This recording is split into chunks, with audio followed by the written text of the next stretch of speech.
icon or landing page, then click on the Webinar Documents and Materials tab to download the slide deck. At the end of the presentation, you will be directed to the landing page where the webinar documents and materials are available for download, as is the training evaluation. Select the Survey tab and provide feedback, including suggestions for improving future webinars and topics of interest. If you are unable to complete the survey immediately after viewing the presentation, you will have a second opportunity when you receive a "Thanks for attending" email the day after viewing the presentation. And we thank you in advance for your participation. Next slide, please. Also available within the chat icon and the landing page are links to 3 web pages that you may find useful. They include the FHA Lenders page, where you can find all the latest information about FHA single-family products and programs. Also displayed is a link to the Single-Family Housing FAQ page with approximately 1,900 frequently asked questions. And finally, a link to the FHA Archived Webinars webpage, where you will be able to find this and other recent webinars. And that concludes the technology overview. We will now start with the presentation. Next slide, please. On behalf of HUD and FHA, I would like to welcome you to our webinar, 2022 FHA Appraisal Policies, Principles, and Practices for Appraisers, as jointly presented by Richard Negro, Review Appraiser, Tech Branch 2 in the Philadelphia Homeownership Center, and Malcolm Jefferson, Chief, Tech Branch 1 in the Atlanta Homeownership Center. Richard, please begin when you're ready. Good afternoon. My name is Richard Negro, as Steve has mentioned, and I'm a review appraiser at the technical branch of the Philadelphia Homeownership Center. Later, you'll meet Malcolm Jefferson, the branch chief of the Atlanta HOC. I'm going to start today with the disclaimer. As the purpose of the presentation is to provide an overview and summation of recent changes to the Federal Housing Administration, or FHA policy. It introduces, explains official policy issued in Department of Housing and Urban Development handbooks and mortgagee letters. If you find a discrepancy between the presentation and the handbooks, mortgagee letters, etc., the official policies prevail. Please note the information provided in this training is subject to change. Consult the HUD 4001 and mortgagee letters through HUD clips for the most recent updates and current policy. Next slide.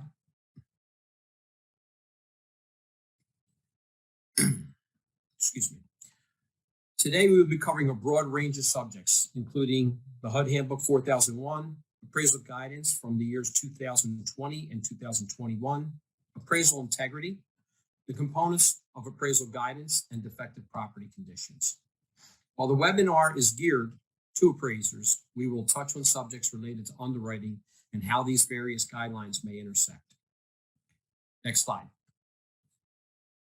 Later this afternoon, Malcolm will discuss the reporting formats and protocols for completing the acceptable reporting forms for FHA forward and reverse mortgage. Additionally, Malcolm will address transferring of appraisal reports and reconsideration of value, as well as new construction. Next slide. To start, I want to make sure the participants are aware of the many resources available to appraisers as well as other stakeholders. The HUD.gov is a great starting point here. Here you'll find the appraiser's homepage, which includes information and resources for everything from the initial application of appraiser for the appraisal roster, the renewal on that roster, HUD handbooks, mortgagee letters, events, trainings, and FAQs. Next slide, please. The handbook itself is a living document, and it's updated periodically to include changes such as mortgagee letters and additional sections and resources. In the year 2021, the handbook was revised 4 times. Let's go to the next slide. Next slide, please. The webinar, I apologize. Can you go back, Eric? The webinar will discuss the Handbook 4001 with a revision date of November 9th, 2021, which is currently effective since January 24th of 2022. It's a living document, as we've stated, and you should continue to check this, and there is announcements that will indicate when updates have occurred. Next slide, please. When using the PDF version of the handbook, there's an extremely helpful search function. Using Control F, you'll be able to type in a phrase or a word in the dialog box that will appear, and you'll be able to search the entire document rather quickly. You really need to know what the exact term you're using in order for you to be successful in this function. Sometimes you will use a single word, and that will result in many I apologize, many results. Next slide. When the search function is not providing you the information you're seeking, an understanding of the handbook format is helpful. The handbook table of contents is broken down into an outline that defines the various processes, programs, and guidelines within the FHA single family programs. We'll be concentrating on the appraiser and property requirements for Title II forward and reverse mortgages sections of the handbook. They're located in Roman numeral 2D. Next slide. The appraisal must be reported in accordance with acceptable appraisal reporting forms and protocols. This brings us to another important document, the FHA Single Family Housing Appraisal Report and Data Delivery Guide. The last revision to this guide was July 10th, 2019. So make sure you're using this version in your reports, as there were some significant changes from the prior version. For those that may need to find the updated version, there's a link on this slide, but an internet search will also work. This guide provides protocols for completing each field in each of the acceptable appraisal reports. It also includes Fannie Mae and Freddie Mac uniform dataset formats and requirements when applicable. This is the document that most of your software companies have used in order to ensure their compliance with FHA requirements. Slide 18. FHA will send out mortgagee letters to implement changes in the handbook between publications, as well as to provide temporary guidance. The next few slides will review some of the changes that occurred in 2020 and 2021. Before we move on, additional temporary guidance is also disseminated through FHA Info. FHA Info issued a temporary partial waiver to the FHA appraisal requirements in changing markets on April 27, 2021. This was FHA Info 21-25. It waived the requirement that the appraiser must include, analyze, and report a minimum of 2 active listings or pending sales in the appraisal grid. This waiver is effective for the 12-month period between April 26, 2021 and April 26, 2022. So this is still an active change or waiver. Next slide. In response to the COVID-19 National Emergency Declaration, FHA quickly announced the exterior-only and desktop-only appraisal inspection options. I'm sure we're all aware of these. And for clarity purposes, these options were not extended beyond June 30th, 2021. Next slide. To recap the last slide, this just shows you some of the mortgagee letters and how they extended this particular option. And again, it expired June 30th, 2021. Next slide, Aaron. FHA also released Mortgagee Letter 2020-48 to address a new home category. Homes constructed under the Fannie Mae Advantage and Freddie Mac Choice Home programs include features that are found in site-built construction, including, but not limited to, high-pitched roof lines, interior drywall finishes, and attached garages. Homes constructed under these programs will have a sticker affixed near the HUD data plate, and a photo of this sticker must be included in an FHA appraisal to meet the documentation requirements. When available, the appraisal of one of these units must include 2 sales with similar certifications. Again, I'm going to stress when available. Eric, next slide. However, under a temporary exception for appraisals with an effective date through December 31st, 2022, The appraiser may utilize other factory-built or site-built construction as comparable sales in cases where less than 2 of the MH Advantage or Choice Home sales are available. When this exception is used, the appraiser must provide a detailed justification to support the selection of the comparable properties and the adjustments made for the dissimilarities to the appraisal to the subject property. Sorry about that. Appraisers are reminded they must include enough sales to produce a credible opinion of value. They need to support their selections, comparable sales, and adjustments, as is the case with all FHA appraisal assignments. This slide also depicts what these stickers in these two programs would look like. Next slide. Mortgagee Letter 2021-27.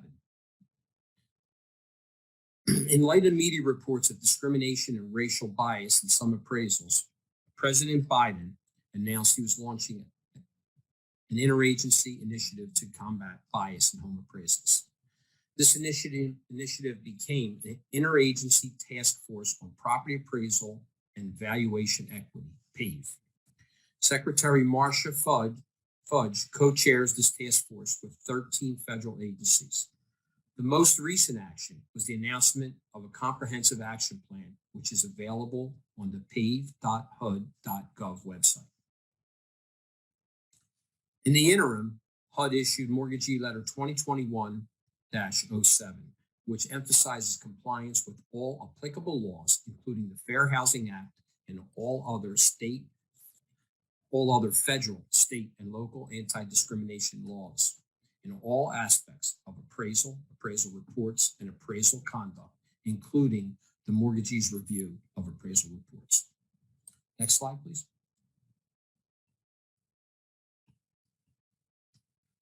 This slide, the Fair Housing Act prohibits discrimination because of actual or perceived race, color, national origin, religion, sex.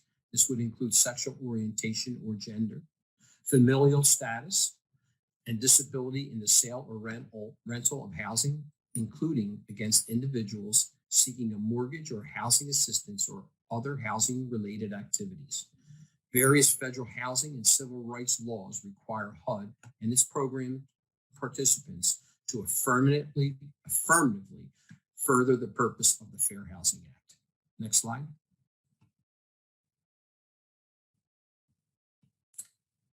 Appraisal integrity. The mortgagee is responsible for identifying any problems or potential problems with the integrity, accuracy, and thoroughness of an appraisal submitted to FHA for mortgage insurance purposes. Appraisers must comply with the uniform standards of professional appraisal practice, including the competency rule, when conducting appraisals of properties intended as security for FHA insured financing. I cannot stress the importance of the mortgagee and the appraiser in the FHA mortgage insurance program.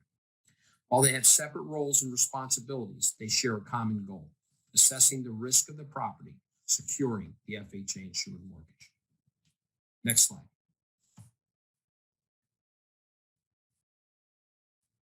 Property acceptability criteria. The mortgagee must evaluate the property and any supporting documentation to determine if the property complies with HUD's property acceptability criteria. This criteria is broken down into both minimum property requirements and minimum property standards. For existing construction, minimum property requirements is the standard you'll be underwriting against. In new construction, in all three of the categories under new construction, minimum property standards, as well as minimum property requirements, have to be met. Next slide. Mortgagee bears primary responsibility for determining eligibility. However, the appraiser must provide preliminary verification that the property meets property acceptability criteria, which includes HUD's minimum property requirements and minimum property standards. Next slide, please. We will review the intended use of the appraisal on another slide, but the text of intended use statement fits here. The intended use is solely to assist FHA in assessing the risk of the property securing the FHA insured mortgage. The appraisal process is the mortgagee's tool for determining if a property meets the minimum requirements and eligibility standards for an FHA insured mortgage. The mortgagee must evaluate the appraisal in accordance with the requirements for defective condition to determine if the property is eligible for FHA insured mortgage. Next slide, please. Components of appraisal guidance. There are various components of appraisal guidance that are found in two primary publications, HUD Handbook 4001 and the FHA Single Family Housing Appraisal Report and Data Delivery Guide. Next slide, please. This table shows the key components of FHA appraisal guidance. There's the property requirements, the appraisal requirements. Property requirements, FHA relies on the appraiser to exercise both sound judgment and due diligence so that the FHA can use the appraisal report as a tool to assess the risk of the collateral. The appraiser is required to observe, analyze, and report the mortgagee needs. The mortgagee needs information from the appraiser to determine if the property meets minimum requirements for the FHA insured mortgage. Report concerns that you observe during the inspection to assist the mortgagee in making determination for the eligibility of mortgage insurance. Next slide, please. Appraisal effective date. This seems like a simple concept, but we get a lot of questions related to this topic. The effective date of the appraisal report is the date that the subject was inspected, as cited in the approved appraisal report formats. The handbook states that the effective date of the appraisal cannot be before the FHA case number assignment date unless the mortgagee certifies that the appraisal was ordered for conventional lending or government guaranteed loan purposes and was performed pursuant to FHA guidelines. There are specific requirements when an appraiser is converting an appraisal report to an FHA appraisal report. The appraiser must comply with the uniform standards of professional appraisal practice, which requires that this be classified as a new assignment. As such, the intended user and intended use needs to be FHA, and the mortgagee and the report must contain the intended use clause, which we will discuss in the following slide. Most importantly, the appraiser must determine if the scope of work necessary to determine compliance with FHA policy, including NPR, NPS, and USPAP, has been met. If so, the effective date can remain. However, if a reinspection is necessary to complete the FHA compliant appraisal report, the effective date of this reinspection will become the effective date of the new appraisal. To the appraisers out there, please note your prior service in the appraisal report for USPAP compliance. Next slide. The intended use statement is cited as a must in the handbook and is a constant source of administrative actions in appraisal monitoring. Interestingly, intended use and intended user omissions are often listed in top 10 lists of appraisal problems. For the record, the intended use statement built into the Fannie Mae forms is not sufficient as it is stated. I've seen attempts to add commentary in order to mimic the required intended use statement that fall short. The simplest remedy for the appraiser for this deficiency is to adopt the statement as required in the handbook. Next slide, please. The slide provides the documents that the appraiser must obtain from the mortgagee before signing the appraisal. Before beginning the appraisal. How many of these documents do you as appraisers obtain? How many of the documents do you as the processor, underwriter, or AMC provide to the appraiser? Often situations arise in determining if a property is a planned unit development or a condo. A copy of the legal description would eliminate this type of discrepancy. Next slide. Mortgagee has an option to extend the validity period of an appraisal report under certain circumstances as defined in this slide. While the option is helpful, it also leads to some confusion with the appraisal update, as we will discuss in the next slide. The slide provides two options when an appraisal update cannot or was not completed, or the 30-day extension period is insufficient to complete the mortgage process. The first option is the preferable course of action. The FHA connection site is designed to accept a second appraisal under these circumstances. The second option could also be used in certain situations, but again, the first option is preferable. Next slide, please. The first sentence of this slide is from the handbook and sounds a little confusing. Simply stated, the update of the appraisal must be completed prior to the end of the 120-day validity period. If the appraisal update was completed with an effective date after the 120 days from the original effective date, the update will not be sufficient for FHA. Mortgage insurance will not be sufficient for FHA mortgage insurance, and the mortgage will be rejected in FHA connection. The total validity period for a properly updated appraisal is 240 days from the effective date of the original report. Next slide.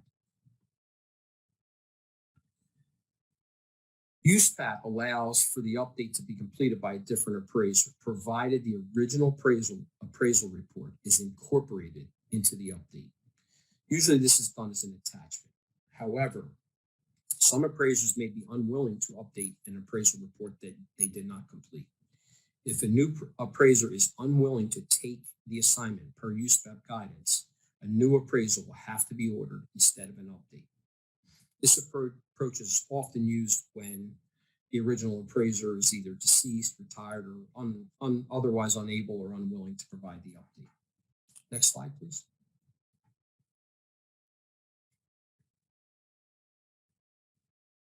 Notice the similarities between the documents to be provided.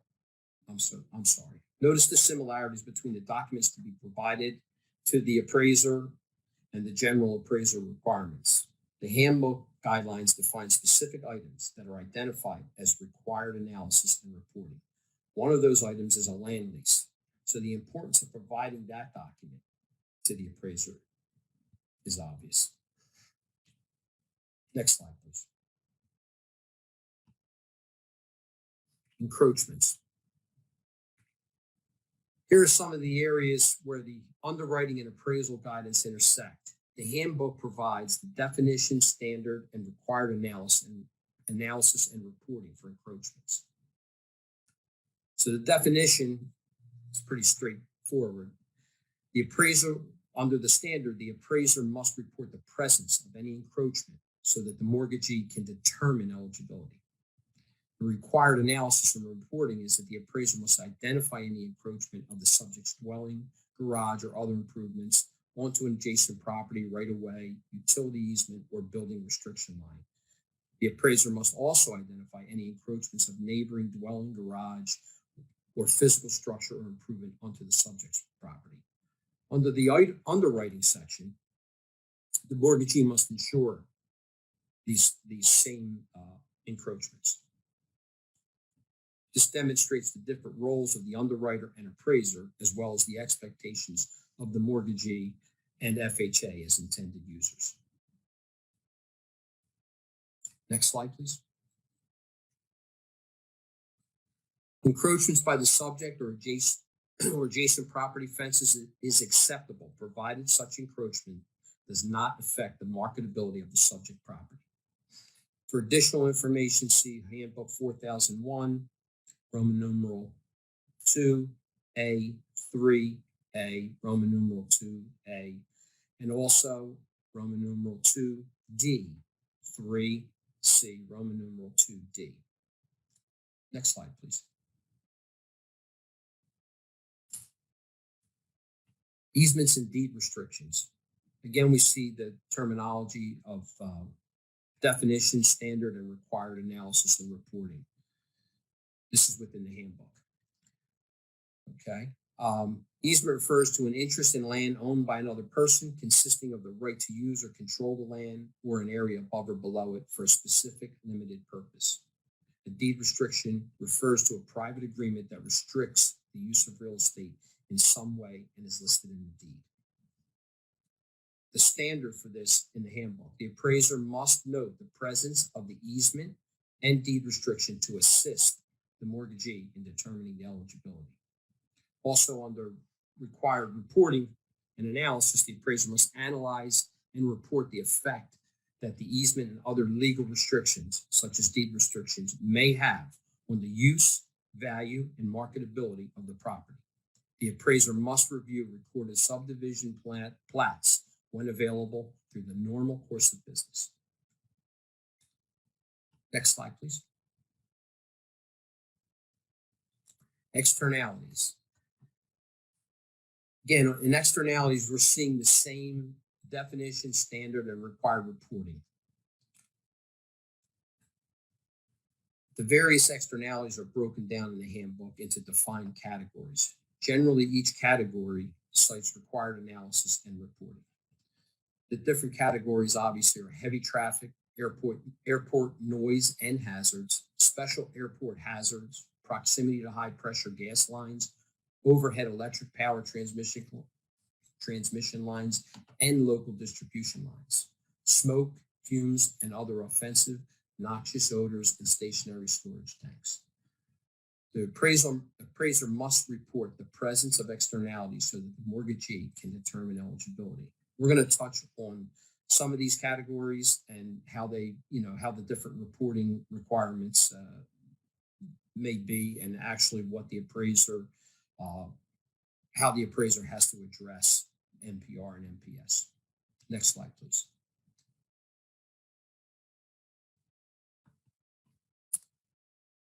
Slide 42. This slide combines airport noise and hazards and special airport hazards. Okay. It's important for you to understand the handbook as appraisers, because this particular section could become very confusing, and you're going to need to know whether you're going to be deeming this property as ineligible for FHA mortgage insurance, or just alerting the mortgagee so that they can follow through with some of their requirements. In the first two bullet points in this category, it requires analysis and reporting of the marketability of the subject. I'm going to ask for a second here. I apologize.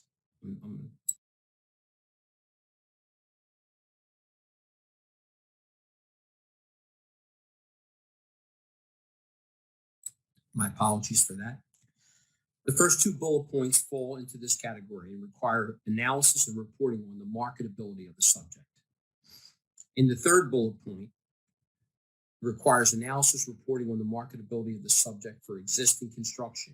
However, in the case of new construction, the property is ineligible for FHA mortgage insurance if it falls within this area.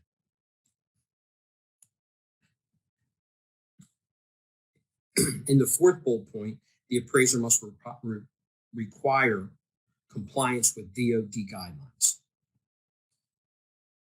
Next slide, please. The appraiser must identify if the property is located within a runway clear zone, also known as a runway protection zone, at a civil airport or clear zone military airfield, and consider the effect on the airport hazards on the marketability when valuing the subject property. The appraiser must note that the property is ineligible under the new construction. The appraiser must note that the property is ineligible for FHA insurance and notify the mortgagee. Again, as appraisers, you're going to need to be able to quickly get to this area if your assignment is in any of these particular areas and subject to these externalities, and you should know how to work your way through the outline in the handbook. Next slide, please.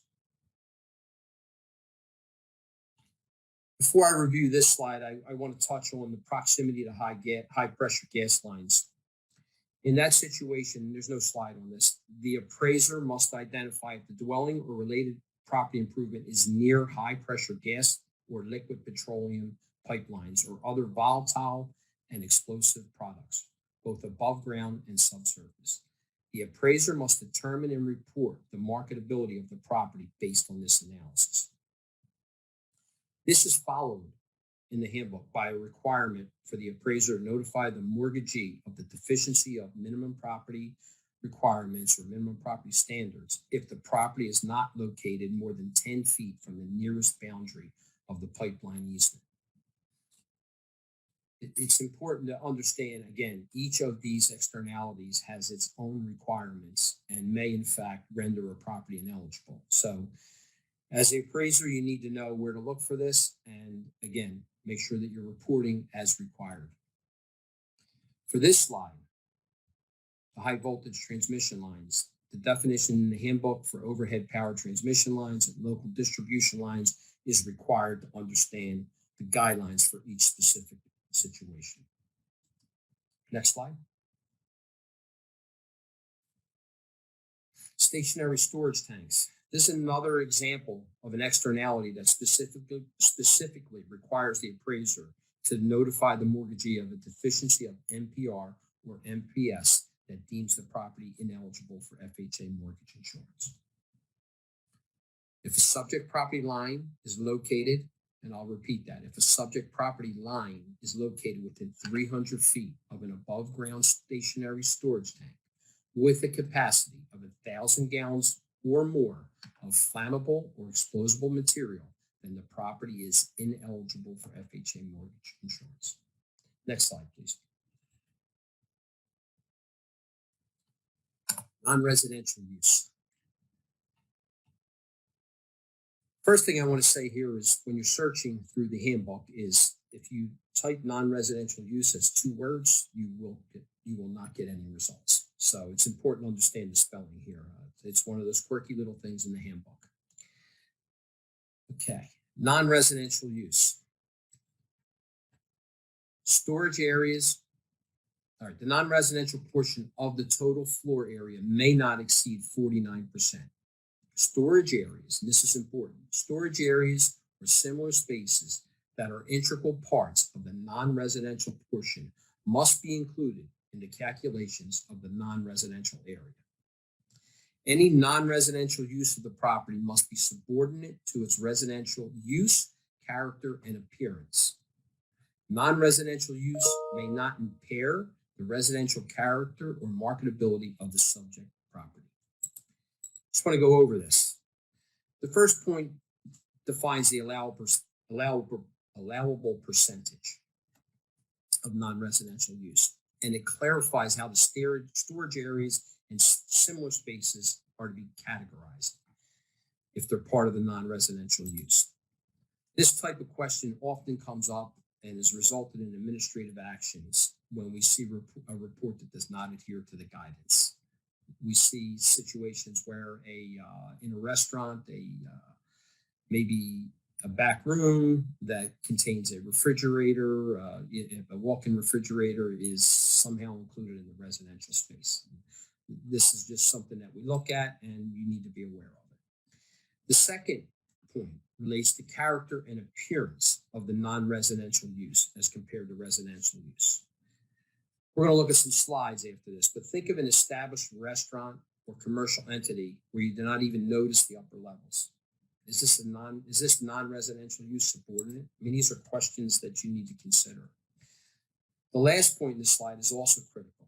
Does the non-residential use impair the residential character or marketability of the property? Just consider that last example.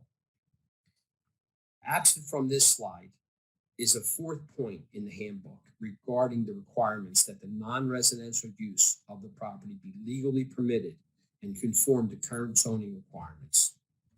Remember, the appraiser is the on-site representative for the mortgagee and provides preliminary verification that the property meets property acceptability criteria. Zoning compliance is one of those items. Next slide, please. The importance of understanding non-residential uses is imperative in completing an appraisal for a mixed-use property. Let's take a look at the photographs and statements from the underwriting side of the handbook. Mixed-use property. Let's take a look. I'm sorry. Mixed use refers to a property suitable for a combination of uses, including any of the following: commercial, residential, retail, office, or parking spaces. Mixed use 1 to 4 unit single family properties are eligible for FHA insurance, provided a minimum of 51% of the entire building square footage is for residential use, and the commercial use will not affect the health and safety of the occupants of the residential property. Let's take a look at the photo on the left. We see what appears to be a small home business in a garage. Close the garage, and there may not be any signs of this business. In the middle photograph, we have a visible cafe with parking lot and what appears to be a residential unit above. What is the character of this property? Is it residential? In the last photo, we see a vacant storefront on what appears to be a commercial corridor. I wonder how you enter this residential unit. How do you define this vacant space? And these are just questions that an appraiser needs to answer and needs to report to the mortgagee in order for them to make a determination. Next slide, please. We're looking at the same photos again, but we're going to ignore the text for a minute and discuss the required analysis and reporting for a mixed-use appraisal assignment.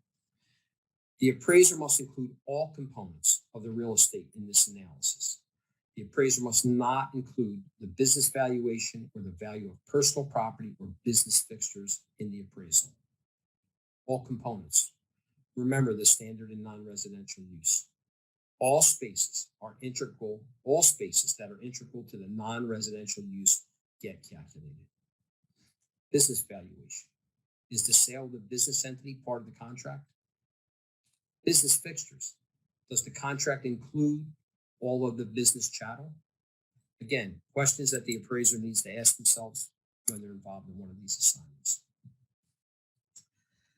The appraiser must provide measurements and calculations of the building area on the building sketch to show what portion of the property is allocated to residential use and what portion is allocated to non-residential use. I think we covered this all, okay? The appraiser must provide a statement as to whether the commercial use will or will not affect the health and safety of the occupants of the residential property. As an appraiser, we need to call on our FHA training to decide if we have the competency to carry out this appraisal assignment. And remember your role as the on-site representative up to the mortgagee and report accurately. Next slide.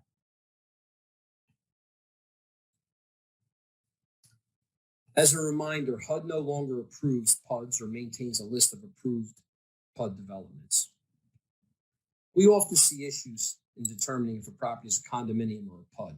The search of the definition in the handbook for each of these entities will reveal elements that distinguish them. And that is the fee simple title to real estate in a PUD, which may be limited to the footprint of the improvements. Again, the importance of receiving the documents is evident here. Next slide, please.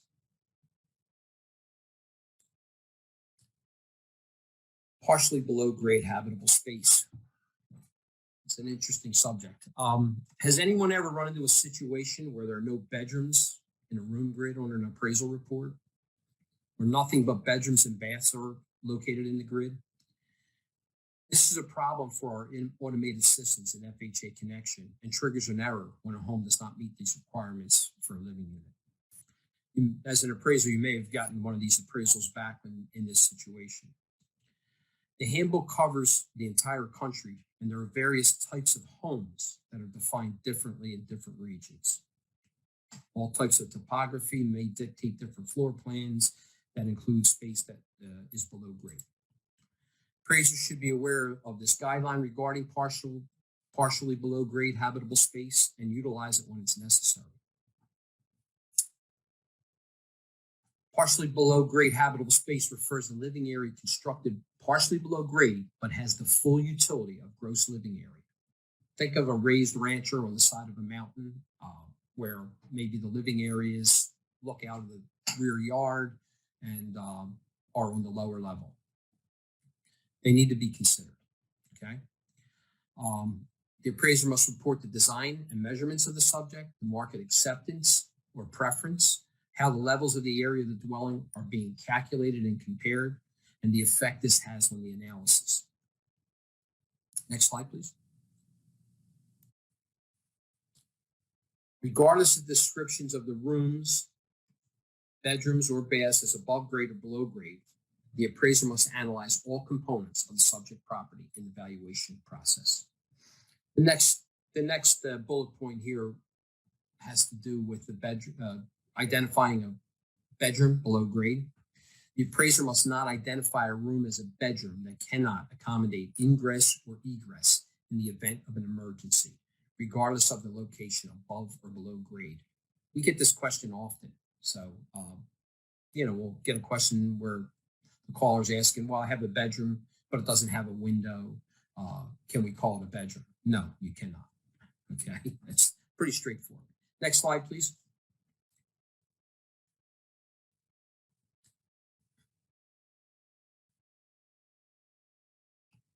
My apologies. This slide provides guidance on when these areas, I apologize. Additions and converted spaces. This slide provides some guidance when these areas are to be considered part of the gross living area. The bullet points are pretty straightforward, okay, and sometimes they're overlooked. The appraiser must analyze and report the differences in functional utility when selecting comparable properties of similar total gross living area that do not include converted living spaces.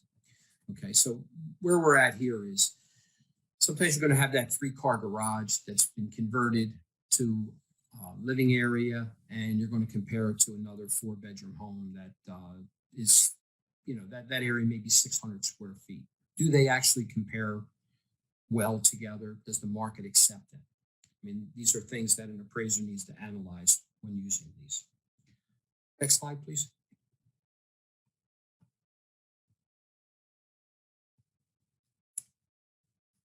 Rooms and additions and garages that do not meet the criteria listed above are to be addressed as separate line items in the sales grid, not as GLA. The appraiser must not add an accessory dwelling unit or secondary dwelling unit or secondary living area to the gross living area. Okay. Let's go to the next slide, please.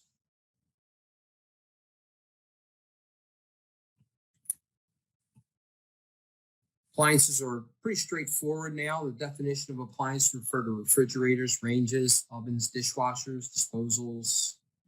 The standard appliances that are to remain and that contribute to value. Appliances that are to remain and that contribute to market value opinion must be operational.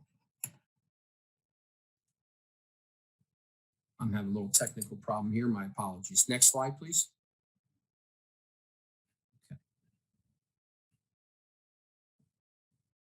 Mechanical components.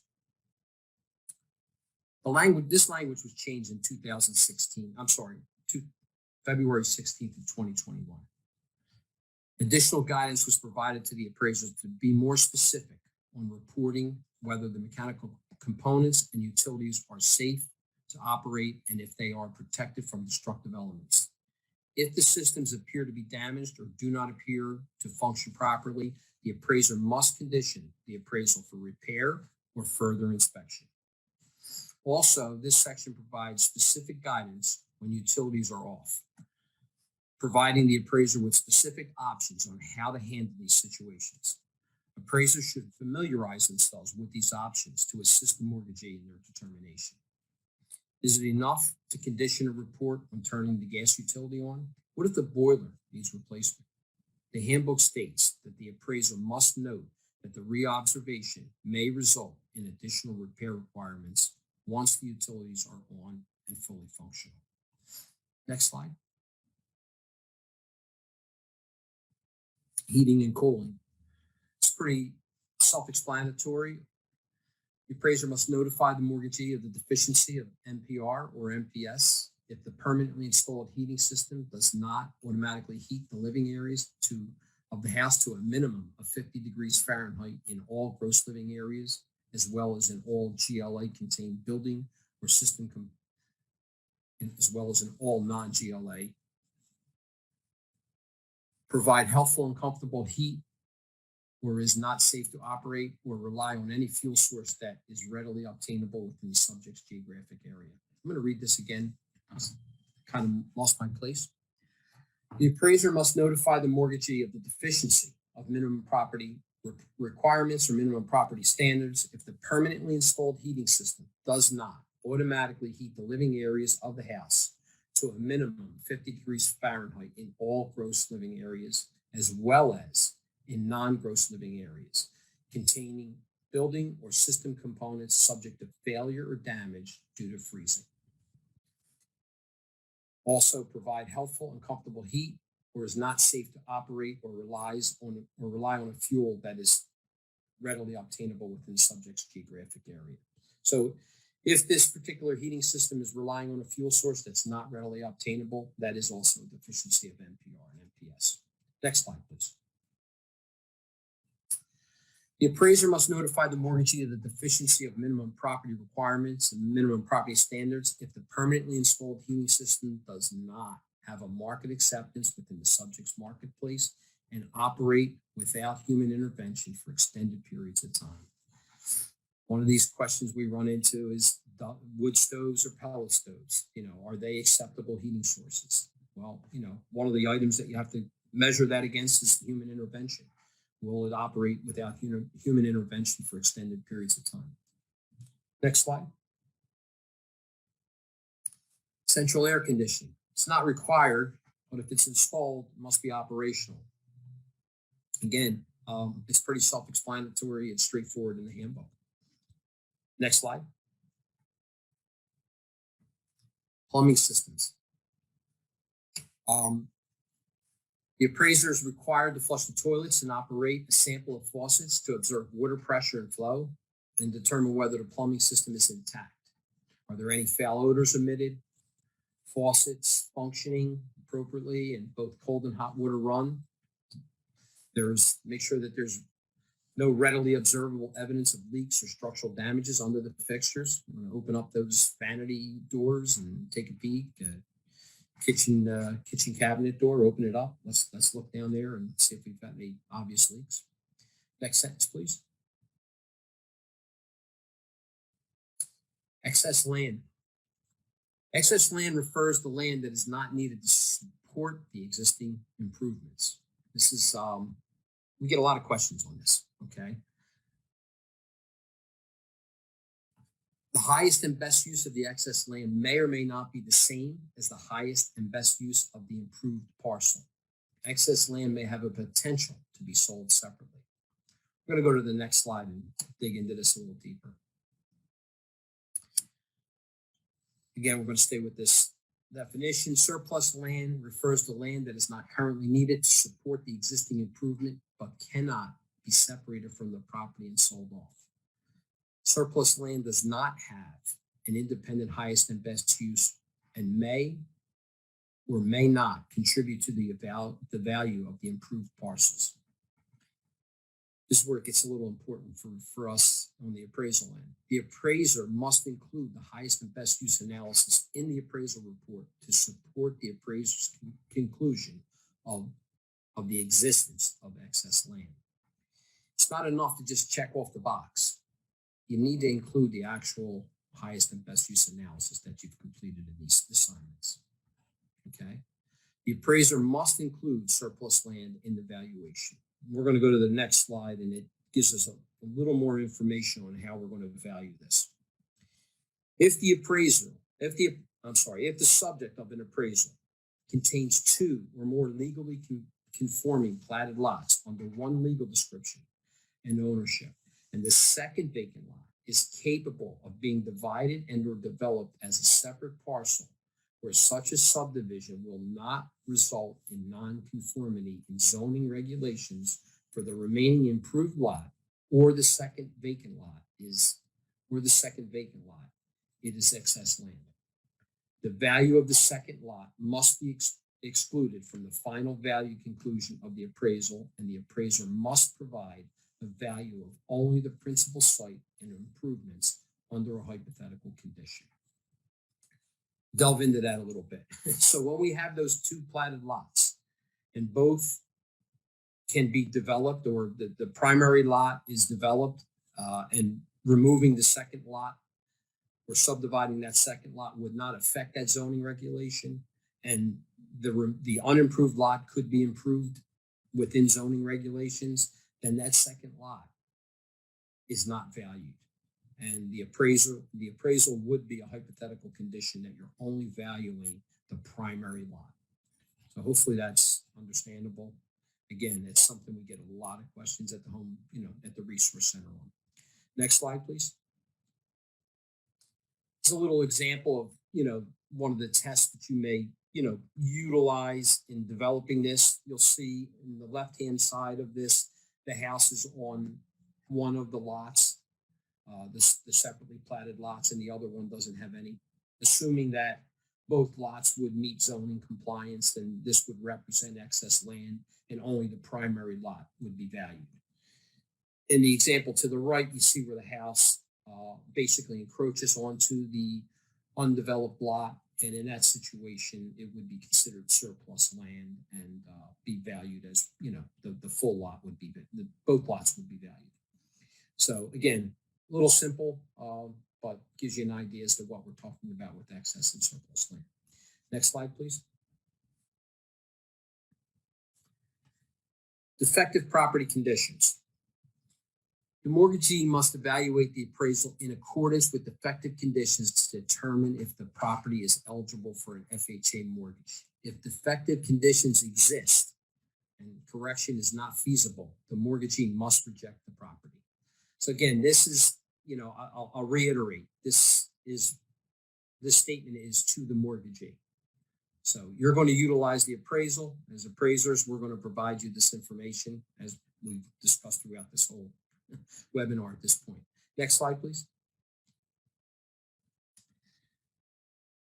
Okay, defective construction, evidence of continuing settlement, excessive dampness, leakage, decay, termites, environmental hazards, or other conditions affecting the health and safety of the occupants, collateral security, or structural soundness of the dwelling.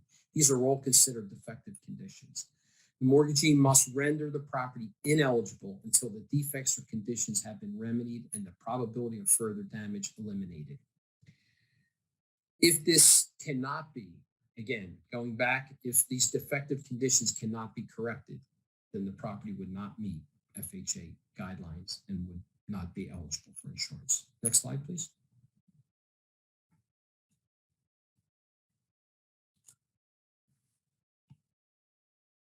One of the areas, Eric, could you go back to the prior slide for a second? Okay. Yeah, one of the areas I just wanted to touch on is the fact that, minimum property requirements and minimum property standards. As appraisers, we need to be aware of the difference between the two, and, when we're making statements, make sure that we're addressing the proper minimum, the proper terminology, whether it's NPR or NPS. So we can go to slide 66 now. Inspection requirements.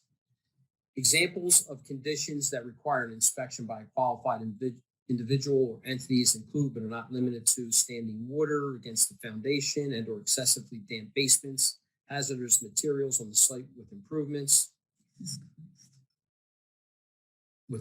faulty or defective mechanical systems, electrical, plumbing, or heating, evidence of possible structural failure, e.g.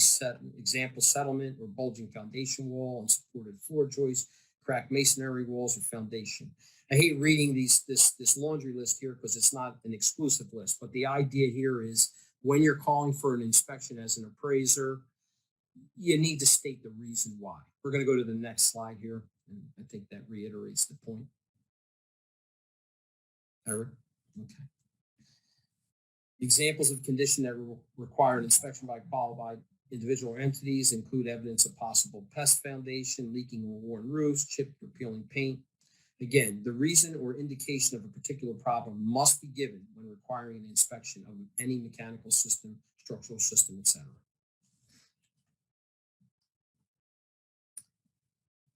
The appraisers, the handbook specifically states the appraiser must report and describe the indication of a particular problem when requiring an inspection of any mechanical system, structural system, or other component.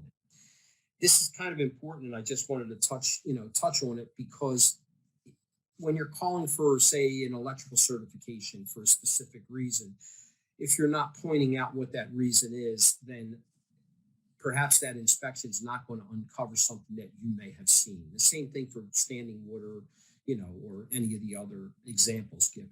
So again, as an appraiser, we are required to provide that information. And again, our role is to assist the mortgagee, and the more information we give them, the better it is for them and their ability to make any determinations on eligibility. Next slide, please. And just to touch on this, slide 68, minimum required repairs. When the appraisal report or inspection from a qualified entity indicates the repairs are required to make the property meet minimum property requirements or minimum property standards, the mortgagee must comply with the repair requirements within that inspection report. If repairs for existing construction cannot be completed prior to closing, the mortgagee may establish an escrow account in accordance with the repair completion escrow requirements. And again, that's for on the mortgagee end. We get this a lot, the weather issues, whatever, and we're going to have an issue trying to get this thing closed. You can, in accordance with the repair completion escrow requirements, create an escrow account for those repairs. Next slide, please. This is on the mortgagee side. The mortgagee must determine which repairs for a property must be made for the property to be eligible. The required repairs are limited to those repairs necessary to maintain safety, security, and soundness. The required repairs are those necessary to preserve the continued marketability of the property and protect the health and safety of the occupants. If an element is functioning well, but has not reached the end of its useful life, the appraiser should not recommend replacement because of age. We see this, the roof is beyond a certain age, and if there's no signs of leakage, it's not something that we should be calling for. We do look for 2 years on a roof, which is difficult. But again, just because something might be at the end of its useful life is not a reason to call for a repair or replacement. Next slide, please. Methamphetamine contaminated properties. I think we've all seen this. Contaminated properties have potentially significant environmental risks. If the mortgagee notifies the appraiser or the appraiser has evidence that a property is contaminated by the presence of methamphetamine, either by its manufacture or consumption, the appraiser must render the appraisal subject to the property being certified safe for habitation. Okay. The appraiser also must analyze the report and any long-term stigma caused by the property contamination by meth or the impact on value or marketability. Next slide. If additional inspections, repairs, or certifications are noted by the appraisal or are required to demonstrate compliance with property acceptability criteria, the mortgagee must obtain evidence of completion of such inspections, repairs, or certifications. Next slide. Okay, these are the required appraisal formats, the different forms that are approved by FHA, and we're going to go to slide 72. Okay. I'm sure you're all familiar with the different reporting formats. And at this point, I'll hand off to Malcolm Jefferson, and I hope this first portion of the presentation has been informative and helpful, and I'll rejoin you at the Q&A session with Malcolm. Malcolm? Thank you very much, Richard. Absolutely appreciate you. Thank you so very much. Good afternoon, everyone. My name is Malcolm Jefferson, and I serve as a technical branch chief here in the processing and underwriting division at the Atlanta Homeownership Center. Now, I'm going to stop right there because I know there may be a joint or two that needs to be stretched just for a moment. We've just received some outstanding information, and I do not want you to miss what I want to share with you. So let's go ahead and stretch those joints. And while doing so, I'll just run through a couple of things before we begin to move and advance the slides. And you may need to run to the restroom just for a quick moment. While this is such engaging information, you could not leave during the first half. And so we do not want to hold you during the second half. And so just want to give you a chance to stretch your limbs, go grab some cold water real fast, and get ourselves ready as we prepare to walk into this second half of the presentation. And in doing so, I'll just share some information quickly. Once again, I'll be presenting on the second portion of this training webinar. And I want to thank my co-presenter, Mr. Richard Negro, from the Philadelphia Homeownership Center for his part in the first half of this presentation. I salute you, sir. Job well done. Thank you so much for passing off, and thank you for preparing me for this second half. And so while our guests and while our listeners and attendees are stretching and making sure they're feeling good for this second half and walking around, making sure the limbs feel good before they lock and load with their paper and get prepared for this second half, allow me to share with you what will take place in this second half. And I'd like to say that with this second half, I serve as one of the trainers, and I travel to some of the destinations within the Atlanta Homeownership Center and provide training. And it's always enjoyable to meet some of the partners. And that's exactly what you are, appraisers. I need you to understand that, is that you are partners.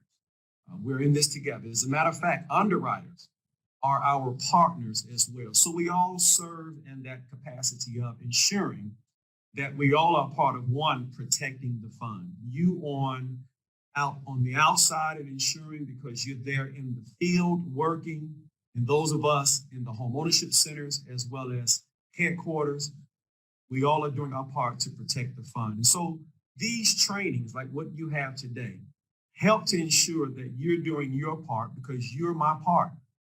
And the other part that I have in that, my responsibility is to ensure that you are aware of what the regulations are and that you are compliant, and that when you are not compliant, I am responsible. When I say I mean the homeownership centers, the technical branches, the appraisers. We are responsible for helping you, guiding you along to make sure, let's help you stay close to, matter of fact, not stay close to, let's help you follow the handbook. And I want to also emphasize, because many of our appraisers, we receive questions from our appraisers, and many always refer to the handbook, which is absolutely correct. But appraisers, do not forget, you have the appraisal data delivery guide.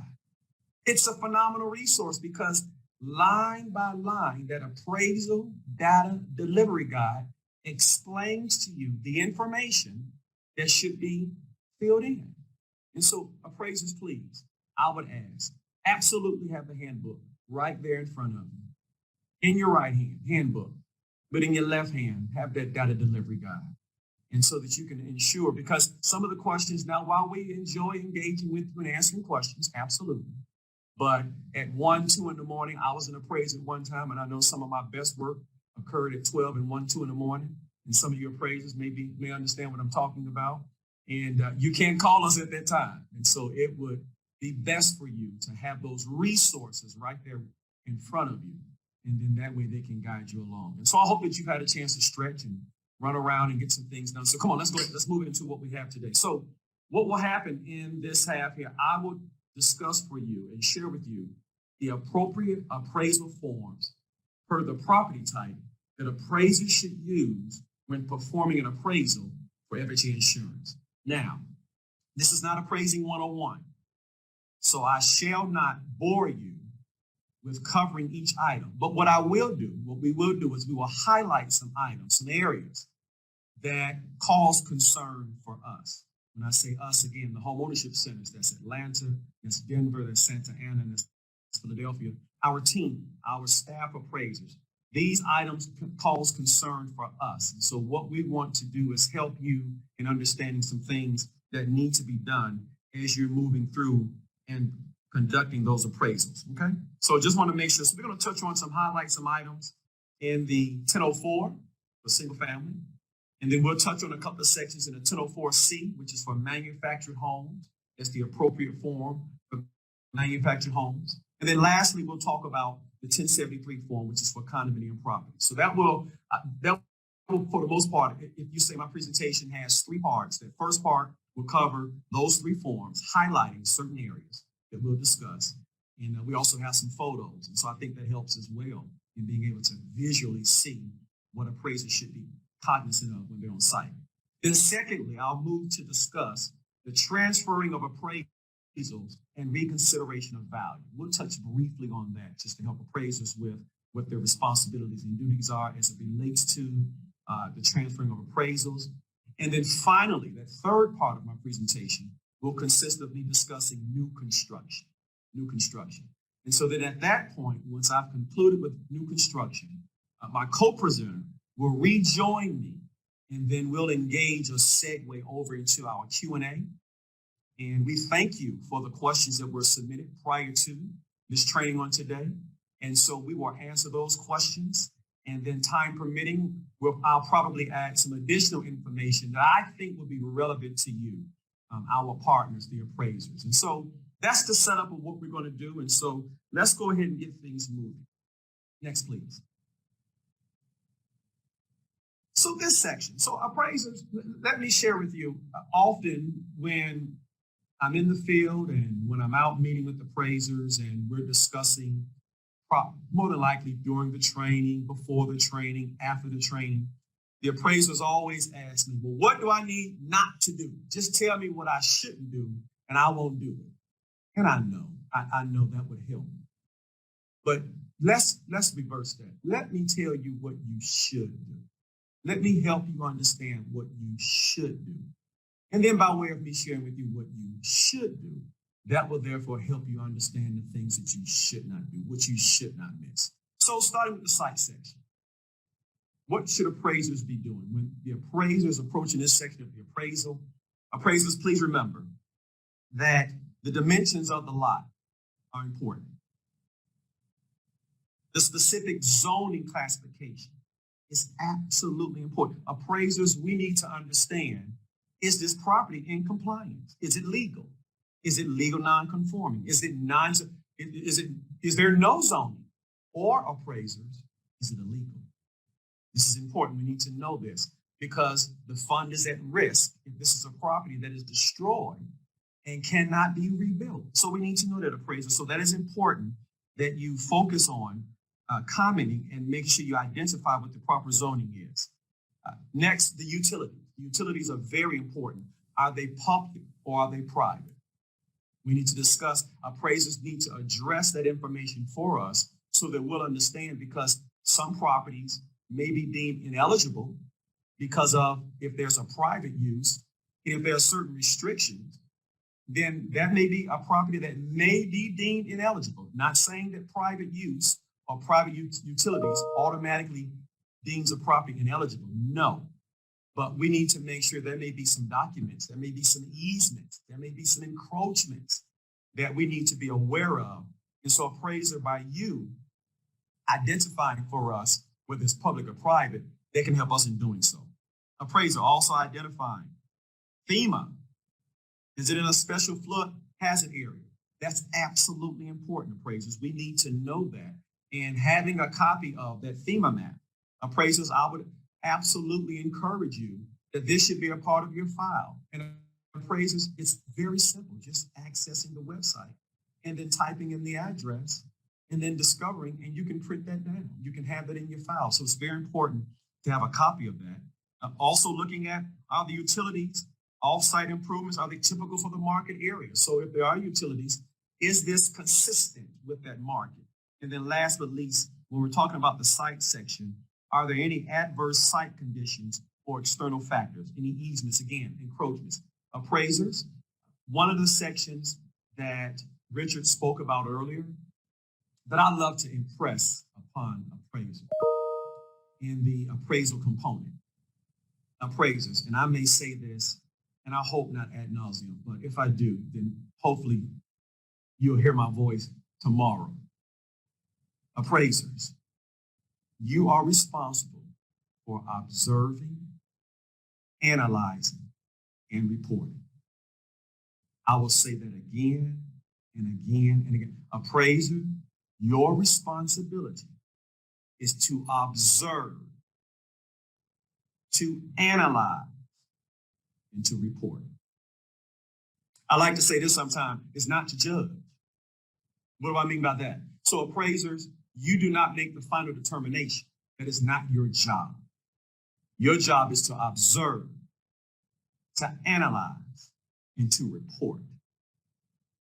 And when you do that appropriately, then your partner, the mortgagee, can move forward with, well, this is the next step that will take place. And they can communicate with the seller. They can communicate with the borrower. They can communicate with the refinancer, whatever that conversation needs to be. But appraiser, your job is to observe, analyze, and report. Okay. Next, please. And why is this important, appraisers? Because when you observe the site, FHA requires the appraiser to disclose any hazards. That's why you're there, appraiser. Again, you serve as the eyes, the ears, the nose. Absolutely. What did I smell? Wait a minute, what's happening here? What is this that I've noticed something that shouldn't be there? This is going to impact. This will cause some harm. Because look at what this says right here. It tells us any hazards that do what? One, endanger physical improvement. We can't extend the deck. We can't allow this. An ADU can't be constructed. A detached garage, because this will cause. So endanger physical improvements. Secondly, affect livability. Thirdly, impair marketability. When I observe the site, is there anything that I'm observing that I've noticed, that I've smelled, that I've seen, hearing? It's next to the expressway, next to a major thoroughfare, major construction, next to the ballpark, whatever the case may be. The appraiser needs to identify, observe, analyze, and report. And last but not least, anything that discloses a risk to the health and or safety of the occupants. So as you can see, appraisers, that is an important job for you to ensure that when you're on site, you're not just there quickly running through the process. No, appraisers, we need you to do your best on the site to observe anything that can cause any of these issues to become a likelihood for those potential borrowers and or the refinancer, whomever it may be. Next, please. So let's look at some photos. So appraiser, you make it to the site and you observe this slush pot right here. And if you can see, appraisers, there appears to be some tube-like, if you will, permeating from the ground. And it appears as if the top is not on. So let's just, for kicks and giggles, if this is the septic system, we have a problem. Absolutely, we have a problem. Why is the lid off? Is there a leak? What's taking place? Has there been recent rainfall? Has it caught? So whatever the case may be, appraiser, if you see this, you're doing what? Observing, analyzing, and reporting. Sometimes it does help appraisers to ask questions, asking of the homeowner, what happened? Has anything taken place here? Whatever the case may be, appraisers, but being able to make sure that you have that conversation, that you ask as you're observing what's taking place here. Next, please. In this instance here, what if we have a situation? Remember, appraisers, it is important that when we're speaking about the driveway, that the motor vehicles must travel to access the property. Keeping in mind, not just the borrower's vehicle, but in the event of an emergency, so for a fire truck or some other heavy duty type vehicle, is the driveway, is it passable? Is it drivable? Meaning, is this just a dirt road? If it is a dirt road, this may cause their property to be ineligible, because that's one of the reports. That's very important, that access to the property by way of a motor vehicle. There must be access by way of, now it can be gravel. Gravel is not a problem. But if this is just a dirt road with some rocks there, but nothing really supportive that allows it, the wheels of that heavy motor vehicle to get traction, to make it to the property, to help secure, to help maintain that property in the event of emergency, then appraiser, when you observe this, you're analyzing it and you're reporting it. Next, please. Now we do not automatically declare a property to be ineligible if it is serviced by spring water. Not automatically. Homeowner can submit a document to the department, to the responding HOC, and then we'll review those documentations and then we'll ascertain as to whether the local entity has deemed that water to be safe, whomever those other local entities may be. But in the instance of this, if we're being told that we desire spring water and the water is this color, we have a problem. We have a problem. We can't ignore that. Okay, let's just say that it's not spring water. They're connected to public water or they have a well protected, but they live near and there's a smell emanating from this water. It glows at night. We have a problem. We have a problem. We have a problem. You may not know what happens at night, but we need to ask some questions to find out. Is there a chemical plant somewhere near here? Is there a slaughterhouse somewhere near here? Is something else? I see this water, it flows down and it's about 2-3 miles up the mountain and it flows down and it travels right past his home. What? Appraisal. You're on the site. You're asking questions because you observe, because you're analyzing, and then you shall report. This will be provided in your appraisal report. Okay. Next, please. So let's discuss the flood zone. Flood zone. As you can see, it says a property is not eligible for FHA insurance if, here it is, and this is important, you must see the and. A property is not eligible for FHA insurance if a residential building and related improvements to the property are located within special flood hazard area and insurance under the National Flood Insurance Program, the NFIP, is not available in the community. So I need to make sure that's understood first. If it's located in an SFHA, we're not saying that it's ineligible. It becomes ineligible if the operative word, and if the NFIP, the National Flood Insurance Program, is not available in that community. If those two are present, property is ineligible. Secondly, if the improvements are or are proposed to be located within a coastal barrier resource system. So again, the property is not eligible for FHA insurance if it's in the FHA, SFHA, and the NFIP is not available. It's also ineligible if the improvements are or are proposed to be located in a coastal barrier resource system, CBRS. If those two, if one or two of the other, then the property is deemed ineligible. So appraiser, what should you do? The appraiser must provide a copy. And this is in the event if you have a property that's located in an SFHA, then appraiser, you can follow with this. The appraiser must provide a copy of the flood map when the property is located within a special flood hazard area. So this would imply it's located in that area, but NFIP is available. Okay. And then secondly, the appraiser must quantify numbers, quantify the effect on value, if any, for a property situated within a designated SFHA. Quantify. So appraiser not only providing the information, but also numerically.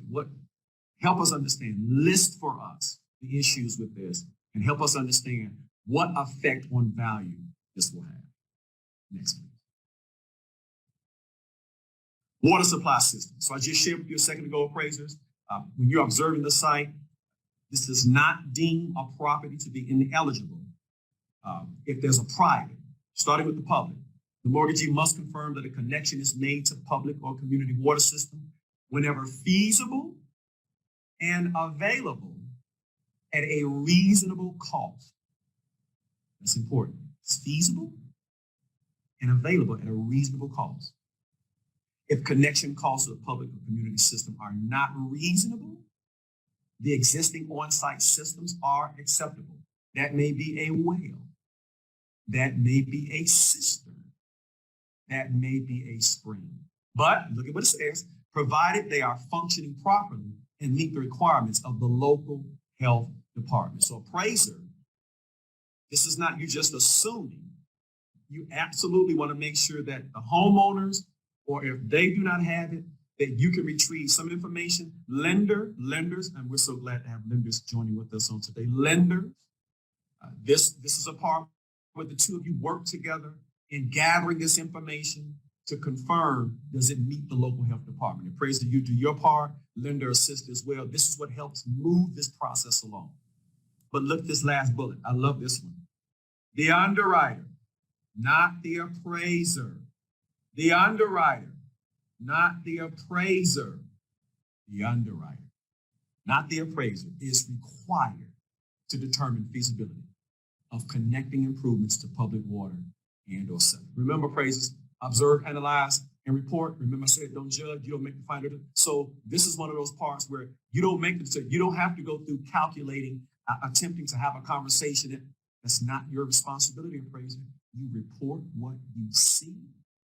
You share this with the underwriter, and then the underwriter determines the feasibility. Okay?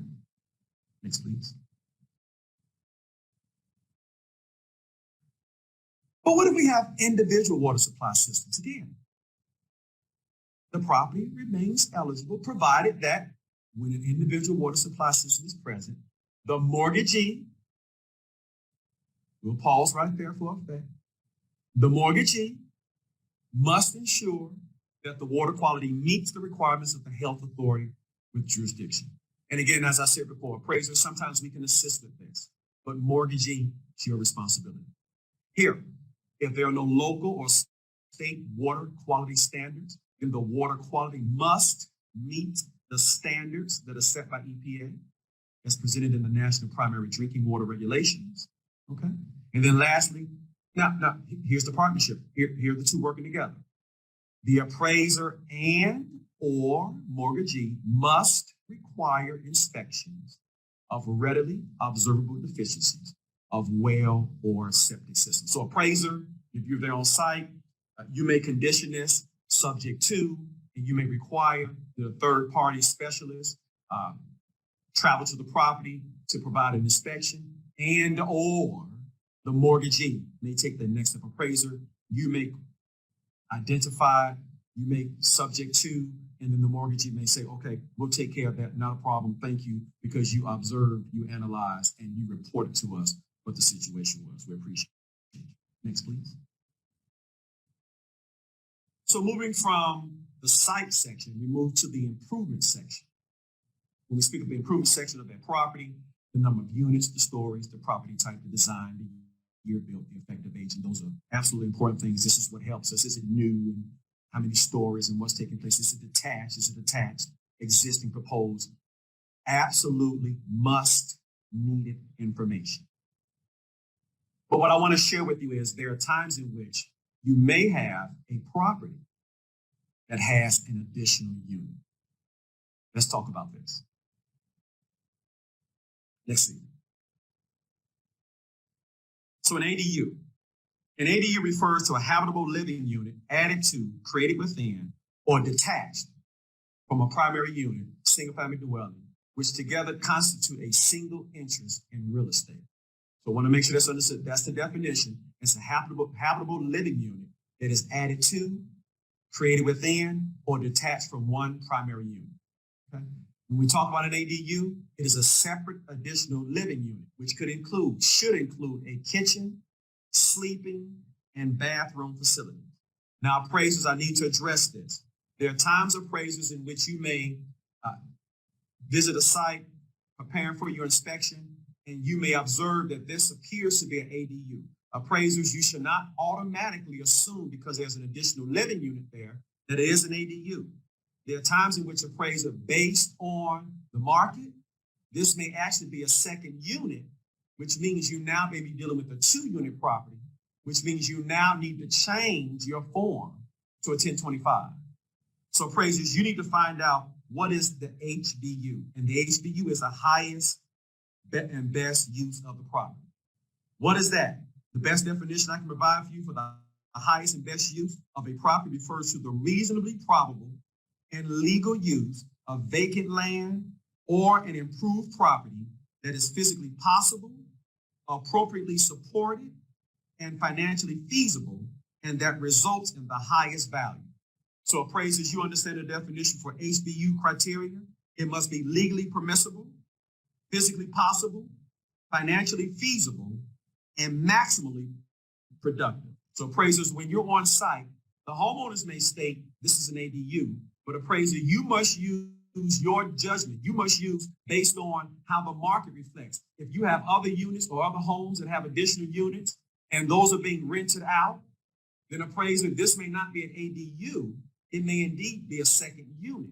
And so then again, your form would need to change. Next, please. Appraisers, keep in mind when we're discussing the ADU, an ADU is usually subordinate in size, location, and appearance to the primary dwelling unit, and may or may not have separately metered utilities or separate means of ingress or egress. The appraiser must not include the living area of the ADU in the calculation of the GLA. Remember, appraisers, with an ADU, you do not include that if it's within, if it's detached. When you measure an ADU, appraisers, you measure that separate, okay? And I'll speak on this when we begin to discuss manufactured homes, but there may be instances where you have a single family stick-built home and there's a manufactured home on site. If the manufactured home on site has someone living in that unit and they're declaring it's an accessory dwelling unit, that may be possible. But appraisers, I'll say this now and I'll touch on this again. If someone is living in that additional unit, that manufactured home must meet the same requirements as if that manufactured home was the primary subject. So I want to make sure that's clear. Make sure that's very clear to you. If you have a stick-built home, but there also is a manufactured home, and the homeowner state or the market states that this is an accessory dwelling unit, appraisers, that manufactured home must meet the exact same requirements as if the manufactured home was the primary property. We'll discuss more about that a little bit later. Next, please. So what are we looking for? Interior, material conditions, appraiser. The appraiser should state what he or she saw when describing, if necessary, what was identified interior-wise, what was a concern, what is readily observable, and what upgrades did the appraiser see, which indeed could have some impact on the value. Next, please. Appraisers, the attic. We received several questions several times from appraisers who are concerned as to what's my responsibility as it relates to the attic. Am I supposed to inspect the attic? Appraisers, yes. Here it is right here. The appraiser is required to observe the interiors of all attic spaces. But appraisers, please notice the second bullet. The appraiser is not required to disturb installation, move personal items, furniture, or equipment, debris that obstructs access or visibility. If this is the case, appraiser, when you have visited the site, then more than likely what needs to happen is let your mortgagee, let your lender know, I'm unable to view the improvements. There's a safety issue, there's a concern. Then appraiser, you should reschedule a time to visit that property or complete the appraisal subject to the inspection by a qualified third party. That may be the best case sometimes, appraisers, but you are responsible for inspecting the attic. And appraisers, please see that third bullet point. Photographs are required. And I'll say this for both appraisers, not only for the attic, but also for the crawl space. Next, please. Appraisers, keep in mind, always, all utilities must be on at the time of appraisal, light, water, gas. If you find that neither or one is missing, appraisers, it's subject to. It's subject to appraisers. Absolutely, it's subject to. Next, please. The next section that we'll look at here is the improvement section. And so appraisers, very simply, this section ensures that we're understanding what's above grade, and then also talking about any additional features, and then also understanding, describing the condition of the property. Are there any physical deficiencies or adverse conditions, livability, soundness, or structural integrity? That's NPR. That's basically what that question talks about. Are there any NPRs? And does the property generally conform to neighborhood? And so are there any oddities with this property? There's something that I've noticed that improvement section, they've added on, they've converted the garage. Now they have 3 garages, and what other situations, whatever those other improvements may be, appraiser, observe, analyze, report. That's something that in this section you can list here. And especially appraisers, number 2, or say number 3, are there any physical deficiencies or adverse conditions that affect the livability? Appraisers, absolutely. When there's an NPR, this is first where you tell us, I observe NPR. Next, please. So remember appraisers, property condition requirements. What are you responsible for? The appraiser. This property condition requirement is what? First, determine the overall quality and condition of the property. Secondly, the property condition requirement is what? Identify items that require immediate repair and are defective conditions. What are those items that require immediate repair and are defective, affecting what? Health and safety, structural sound. Okay? Because you may have some instances, appraisers, want to make sure we understand that there may be items that are normal wear and tear, and that the appraiser can provide a cost to cure. Those may be items in which this is not an NPR, but because I observe, analyze, I'm reporting this, you may be able to provide, I observe these items, these are not NPRs, they don't affect, they're not defective conditions where they affect health, safety, and structural soundness, but I'm listing these as well. And here's a cost to cure, okay? And then identify items where maintenance has been deferred, which may not require immediate repair. And so that's what we want to make sure that you see that you'll be able to list and discern as to which are NPRs and which are those items that require some repair. Okay. Next, please. And so let's look at some photographs. Let's touch on some photographs. And so what are some things that appraisers, when we travel to the site, we're preparing to conduct an appraisal, and what we see? Appraisers, let me say this. Appraisers, if you find that you have traveled to a property and you are concerned with the moment you approach, drive upon this property, say, oh my goodness, this is no good. Appraisers, I would honestly share with you, contact the mortgagee. Contact the mortgagee. Don't make the assumption whether to proceed, because the mortgagee may say, cancel. And I would share with you, appraisers, if the mortgagee says continue, if you can do this, appraiser, receive a text or an email where you have been acknowledged that I phoned you, I informed you of what I saw, should I continue? And appraisers, I'm just sharing, this is not a rule, but I'm just sharing with you, just an event, if you approach a property that you're concerned about and you have this relationship with your client and you call the lender and share there's a concern, if you're told to continue, I would just request and ask, can you send me a text just saying continue, or will you send me an email at 3:45 and inform that I acknowledge that I phoned you and that you gave me direction to continue? Because the mortgagee may decide later on, yes, this property is no good, but appraiser, if you see some property conditions that are concerning, I would definitely say, appraiser, you have the relationship, contact your lender. So if you approach a property like this, what's the concern? Is this an issue? Where's the door? Where are the handles? Okay, handrails are not required, but appraisers, if it is a safety issue, again, handrails are not required, but appraiser, based on your judgment, if this is a safety issue, appraiser, you may want to call. This is an NPR. Next, please.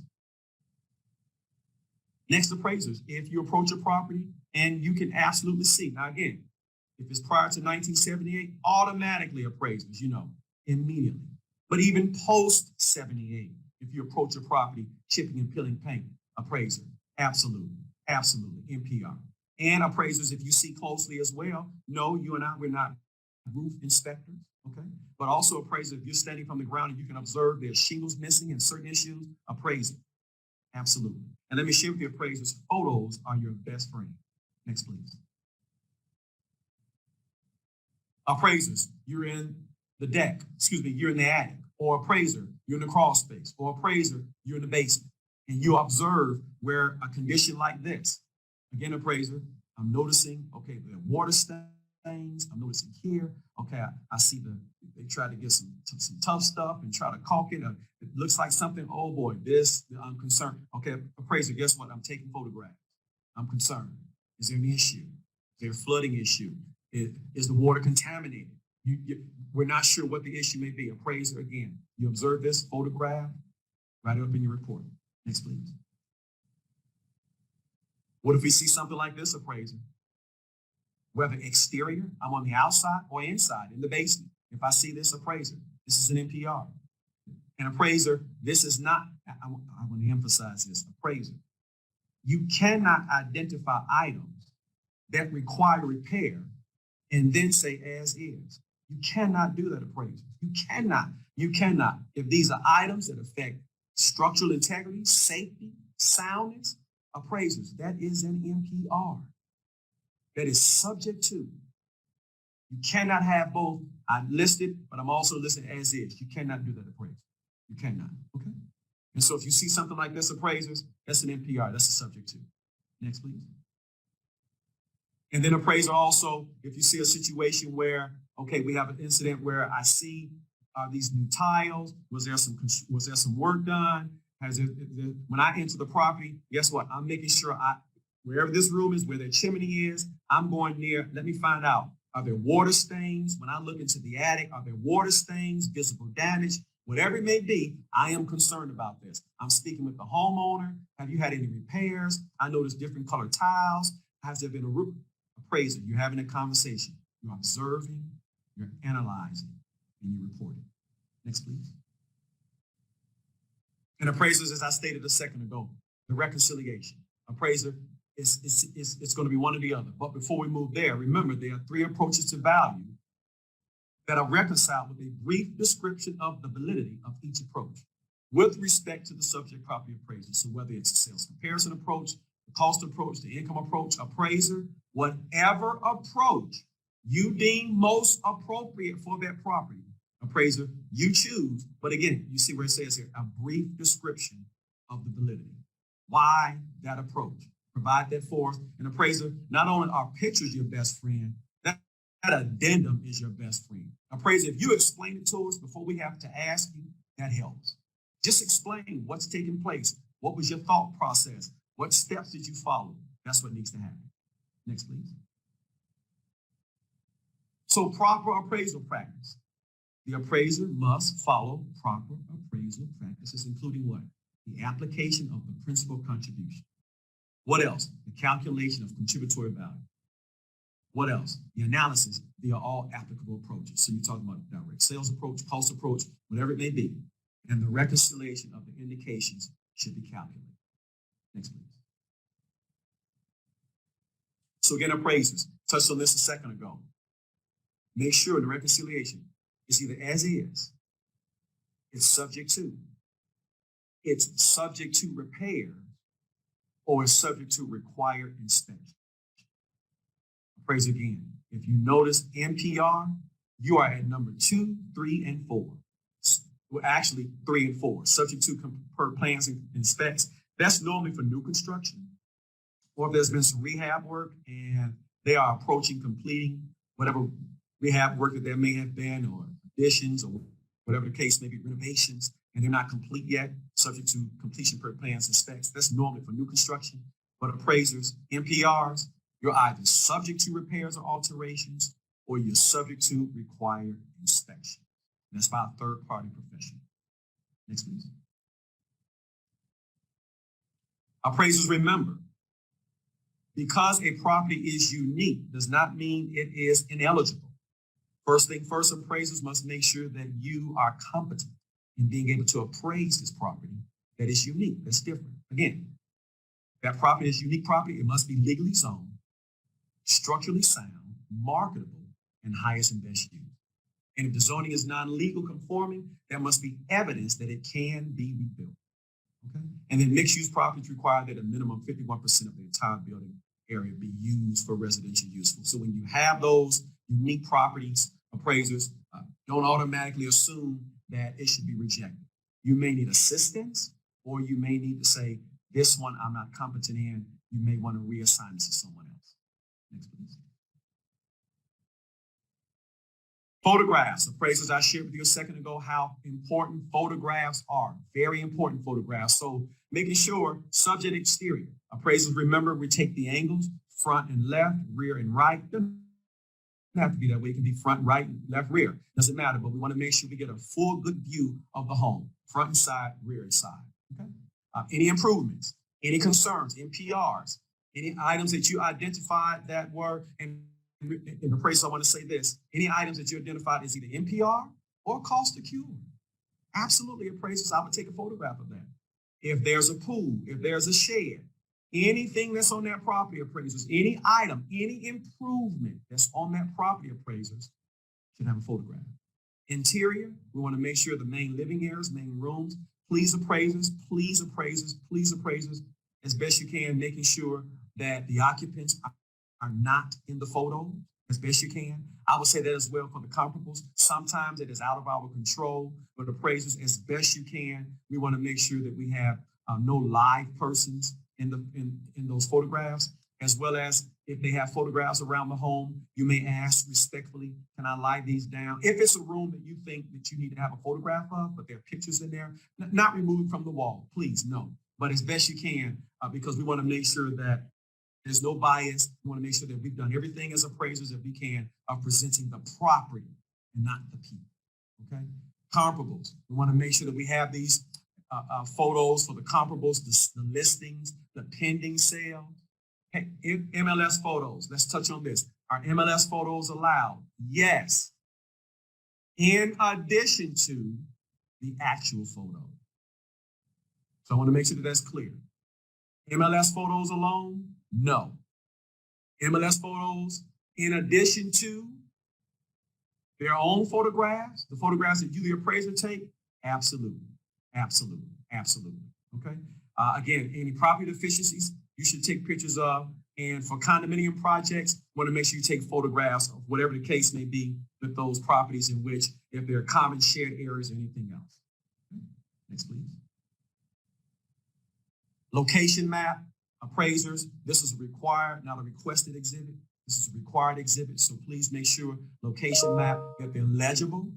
They provide substantial distance that exists, allowing us to see what the subject is in comparison to the comparables. Okay. Also making sure that we can see not only the subject property, where it's located, but where the comps are located as well. Next, please. Again, not a requested exhibit, but a required exhibit. What's on the property? What has been measured?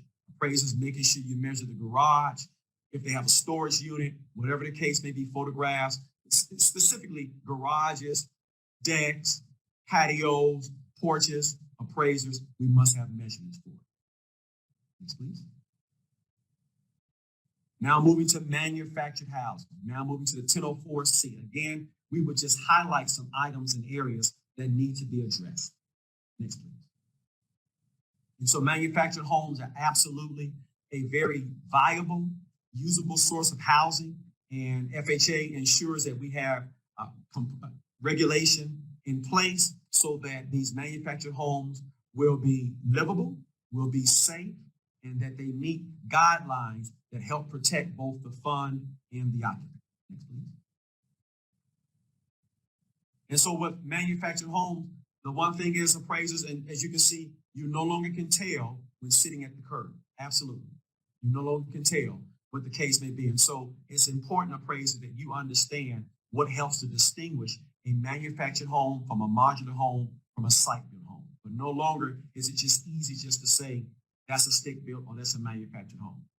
Appraisers always, what you know is, next slide, please. What you'll always know is, appraisers, that if there is an axle underneath, if there's an axle underneath the home, it is always always, always, forever, and always a manufactured home. Does not matter how beautiful, does not matter what additions, if it has an axle underneath, it will always be a manufactured home.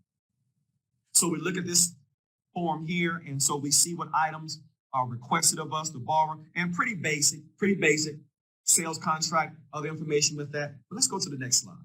What's important for our appraisers? What do we want to make sure appraisers are identifying? The red tag. And to make sure that when the appraiser, here it is right here, HUD certification label, also known as the HUD seal or HUD tag, refers to 2-inch fork. So it's this aluminum plate, and there's a photograph of it there. Appraisers, you must see this. And if it is not visible, appraisers, there is a step that must be taken. Next slide, please. Appraiser must report the HUD label number for all sections, or report that the HUD certification label is missing, or that the appraiser was unable to locate it. So who's the appraiser reporting it to? The mortgagee. And if the appraisal indicates the HUD certification label is missing, and this is also in the report as well, the mortgagee must obtain, so this is not the appraiser, the mortgagee must obtain label verification from the Institute of Building Technology, IBTS. Just go to the website, mortgagee, and therefore you can receive that information. Next, please. Appraisal also ensuring that the HUD data plate. The HUD data plate refers to a paper document located on the interior of the property.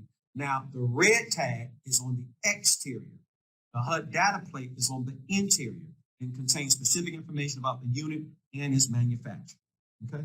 And this information is useful because this is what helps you, appraiser, when you are completing the certification and label and manufacturer series. When you provide that manufacturer serial or /VIN number, this is important in this section for the manufactured home. This is where you can retrieve that information off the HUD data plate.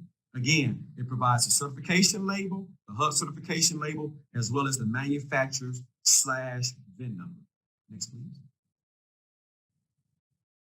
Appraisers.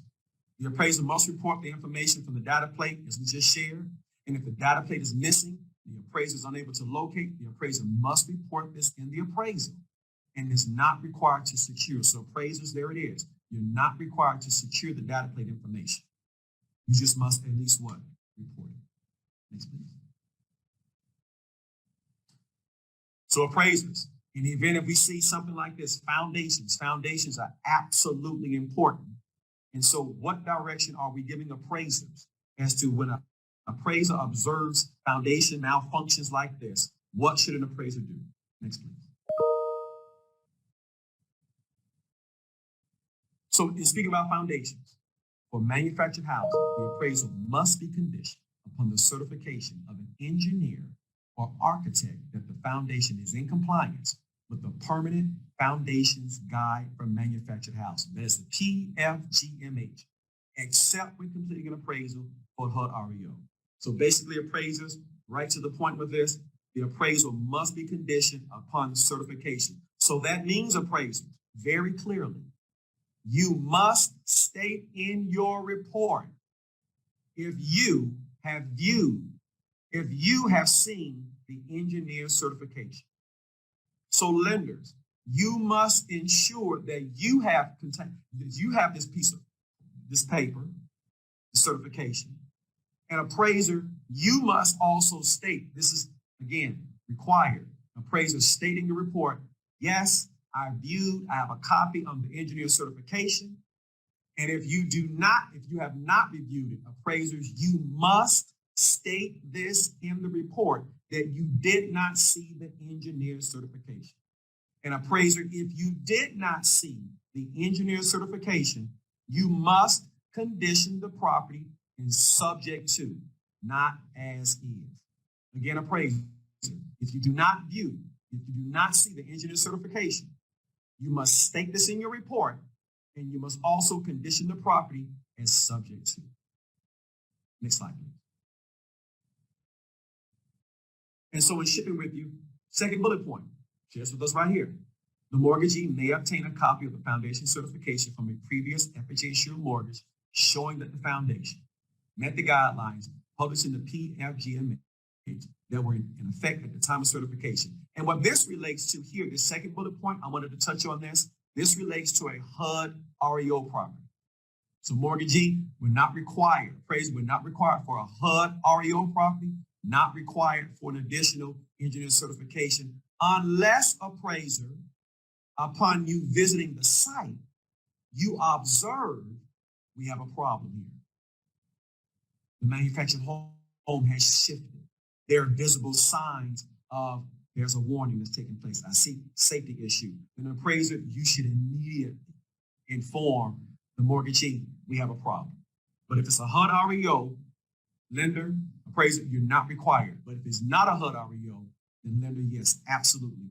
You should retrieve a copy of that and provide that copy to the appraiser. Next, please. Perimeter enclosure. This is very important, appraisers. What does this refer to? It refers to a continuous wall that is adequately secured to the perimeter of the unit and allows for proper ventilation of the crawl space. So every manufactured home must have a perimeter enclosure. Every manufactured home. Now, what is that perimeter enclosure comprised of? So skirting is allowed, but let's make sure we understand. Skirting refers to a non-structural enclosure of a foundation crawl space intended to ensure the crawl space. Why do we have this skirting? Why do we have this perimeter enclosure? Here it is right here. Free exposure to the elements and free from vermin, trash, and debris. Typically, but not always, it is a lightweight material such as vinyl or metal attached to the side of the structure extending to the ground. So skirting is allowed. Vinyl skirting is allowed, but not by itself. Behind the vinyl skirting, there must be that perimeter enclosure, treated wood, cedar block, whatever other consistent, hard backing system. The vinyl skirting would be allowed, but it would be, because the vinyl skirting is more for aesthetics, but it cannot solely serve alone as the perimeter enclosure. It cannot. There must be a consistent, that perimeter enclosure, that backing, that continuous wall that is adequately secured. And the skirting also must be adequately secured to the manufactured home. Next, please. For new construction with manufactured home, the space beneath the house must be enclosed by a continuous foundation type. It says new construction, but it also relates to existing as well. Designed to resist all forces to which it's subject without transmitting forces to the building superstructure. So here's the important part.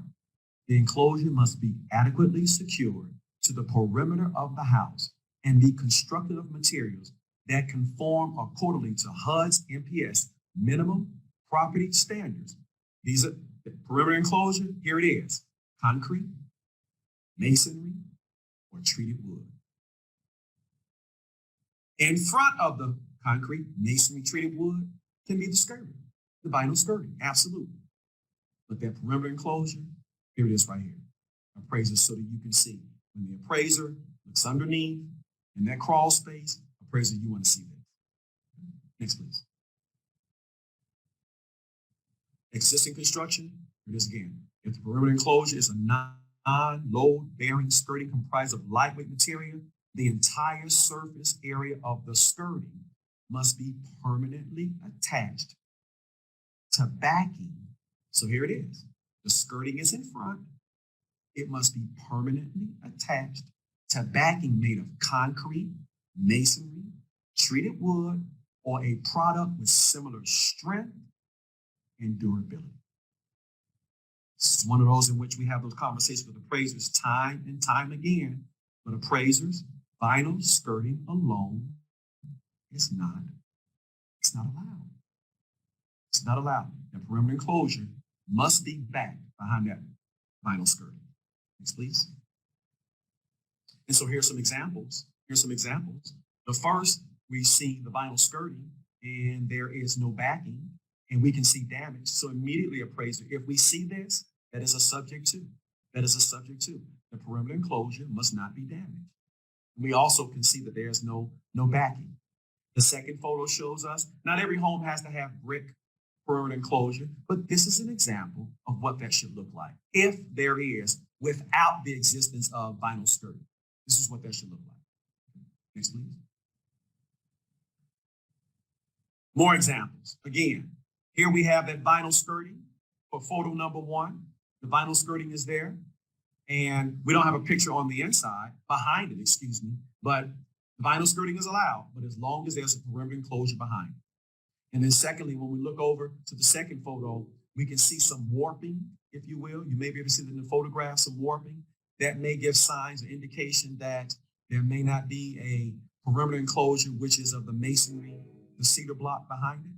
And so if that is the case, then we have to understand, appraiser, when you take that photograph underneath, because appraiser, you absolutely are taking that photograph underneath. If you do and see that it's not, you have to call for it, appraiser. You have to call for it. It may actually have the property be deemed as ineligible. Next, please. And so here's a photograph of appraisers that allows us to see a photograph taken underneath.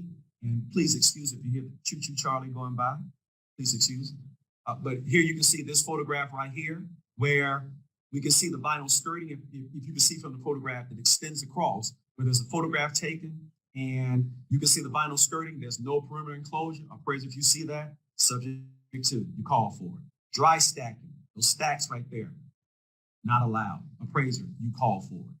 You call for it. Engineer inspection, have the engineer return to the property, make their way. If you don't have a copy, now you should have a copy of it. If you do not, then you want to make sure that when you observe this property and you analyze and you report, notice dry stacking, notice that there was no perimeter enclosure, there was only vinyl skirting, then you should provide that information in your report. Okay? Next, please. Appraisers, what about if there's an addition to a manufactured house? This does not make the property ineligible. Okay? It does not make the property ineligible. But when we have additions to the property, the appraiser, very important, if there are additions or structural changes to the manufactured home, the appraiser must condition the appraisal upon the inspection by the state or local jurisdiction or some administrative agency that can inspect the property and provide for us information on that. Okay, so that's how we have to know, okay, I see that there's been an addition. I see that they've had some added things onto this property. So if that is the case, appraisers, then you want to make sure that you have viewed a part of, or excuse me, you have had in your possession something from an inspector or from an engineer who has cleared the property and stated, yes, a deck has been added, yes, an additional room has been added. And if they provide that, then appraisers, just make sure you condition that in a report that someone, and if they cannot provide that, then mortgagee, make sure that you inform the borrower or whomever it may be that we need an engineer certification to confirm that with these additions that they have not compromised the structural integrity of this manufactured home. Next, please. Here it is. If the appraiser notes additions or alterations to the manufactured housing unit, the mortgagee must ensure the addition was addressed in the foundation certification. So just repeats what we just shared a second ago. If the additions and alterations were not addressed in the foundation certification, the mortgagee must obtain, so here are the instructions and directions from the mortgagee, an inspection by the state administrative agency or certification of structural integrity from a licensed structural engineer if the state does not employ inspectors. Next, please. So appraisers, what if we have a manufactured home? Remember I shared earlier, if you have a stick-built home, but also let's talk about in the event if you have two manufactured homes on property. You have two. You have the primary address, but then there's identified as a second manufactured home. Remember, as I shared a second ago, if you have an additional unit on the property, and especially in this case, a manufactured home, that second manufactured home must meet the same exact requirements. It must meet the same requirements as you have, just as if, you see more of being able to understand that, okay, I have this property here. There's a second unit that's on the property. It's another manufactured home. Okay, so has this property met and made sure that we have a situation where it complies with the guidelines of a manufactured home. Well, appraiser, what we must understand is what's important, that if that second unit is on that property, and if it does not meet the requirements of a manufactured home, then you must make it inoperable for being habitable. That means the kitchen and the bathroom facilities, those must be removed. That second unit can be on the property, but it does not mean that it's ineligible. But if it's there on the property, and as long as it's not a safety issue, it can be there on the property, okay?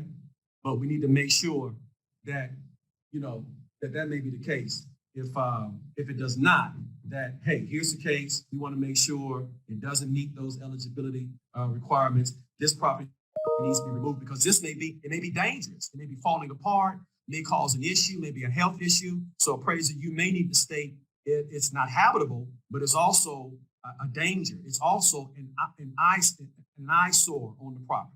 Okay, so we want to make sure that you can discuss that and touch on that as well. Next, please. So I hope that's clear. If it's an additional manufactured home that's on site, if it's there, doesn't mean it's ineligible, but it must meet the same exact, if it's an ADU, it must meet the same exact standards as if it was the primary property.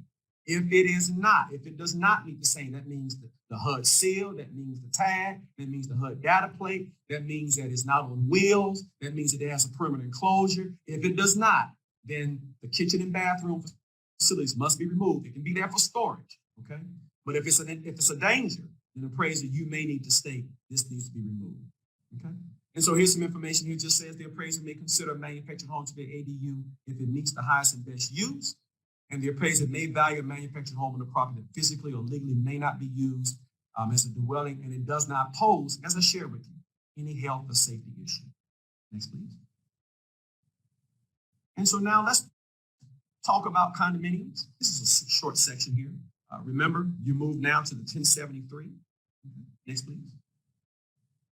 And so very clearly, appraisers, I'll share this with you, appraisers, that you want to make sure that before you travel to the property, appraiser, make sure that the lender has provided for you that this condominium project, the entire project, is indeed FHA approved. Appraiser, what you don't want to do is travel to the property and it's not FHA approved. Okay? Also, what if it's a single unit? Because we also provide SUAs, single unit approval. And so that would be allowed, but appraiser strongly urge, confirm that the property, whether the project, condominium project, or the single unit, that it has been approved for FHA insurance, meaning it has an A number. It may not mean anything to you, but lenders understand it has an A number. Okay, next slide, please. When we speak of condominiums, condominium project refers to a project in which one family dwelling unit is attached or semi-detached, manufactured home units in which the owners hold an undivided interest in the common elements. Those common elements refer to condominium project common areas, facilities, underlying the land and buildings, the driveways, the parking areas, the elevators, the outside hallways, all those information. The key word I want you to see is described in the condominium declaration. Appraisers, that is the most important part of this statement. Is there a recorded declaration?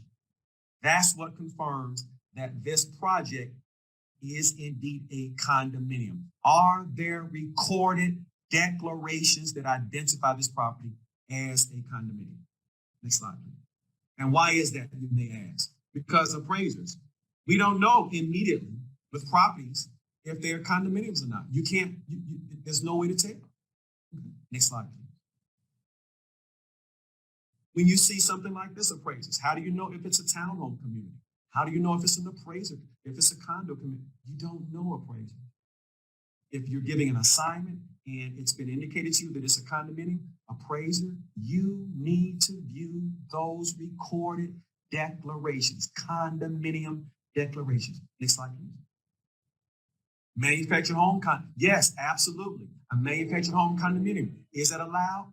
Absolutely, absolutely. But again, appraisers, you want to ensure where the declarations, are they recorded? And you want to make sure that those are part of your file. Next slide, please. And then if they're in an instance like this may be a mixed use. This may be condominiums, it may be hotels, it may be office space. Again, appraisers.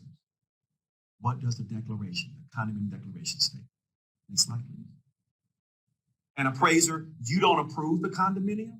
The lender and or whomever the lender is working with has already moved through the process of that condominium being approved. Now, appraiser, site condominium, you can move forward with this. And lenders, if you're listening, the HOTS do not approve site condos. The HOTS do not. If it meets these requirements and is identified as a site condo, you do not submit that, lenders, to the HOTS for approval because the HOTS do not approve site condo. What's a site condo? Site condominium refers to a condominium project that consists entirely of a single family detached dwelling that have no shared garages or any other attached buildings. So gives us a definition here. And so what should a lender be looking for? Appraiser, what should you, when you select site condo, appraiser, what are you looking for? A condominium project for a site condo consists of single family detached or horizontally attached townhouse dwellings where the unit consists of the dwelling and the land, that it does not contain any manufactured housing units and is encumbered by a declaration of condominium covenants and or form of ownership. Okay. Next, please.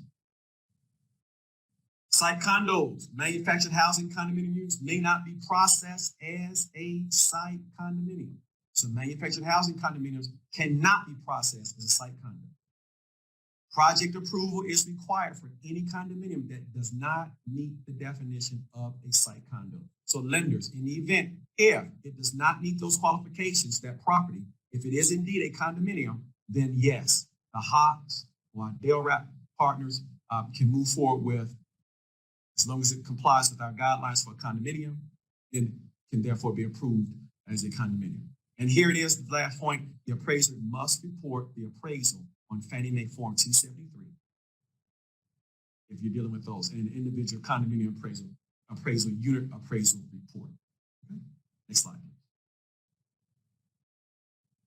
Transferring appraisals and reconsideration of value. Short process here, but just want to share this with you.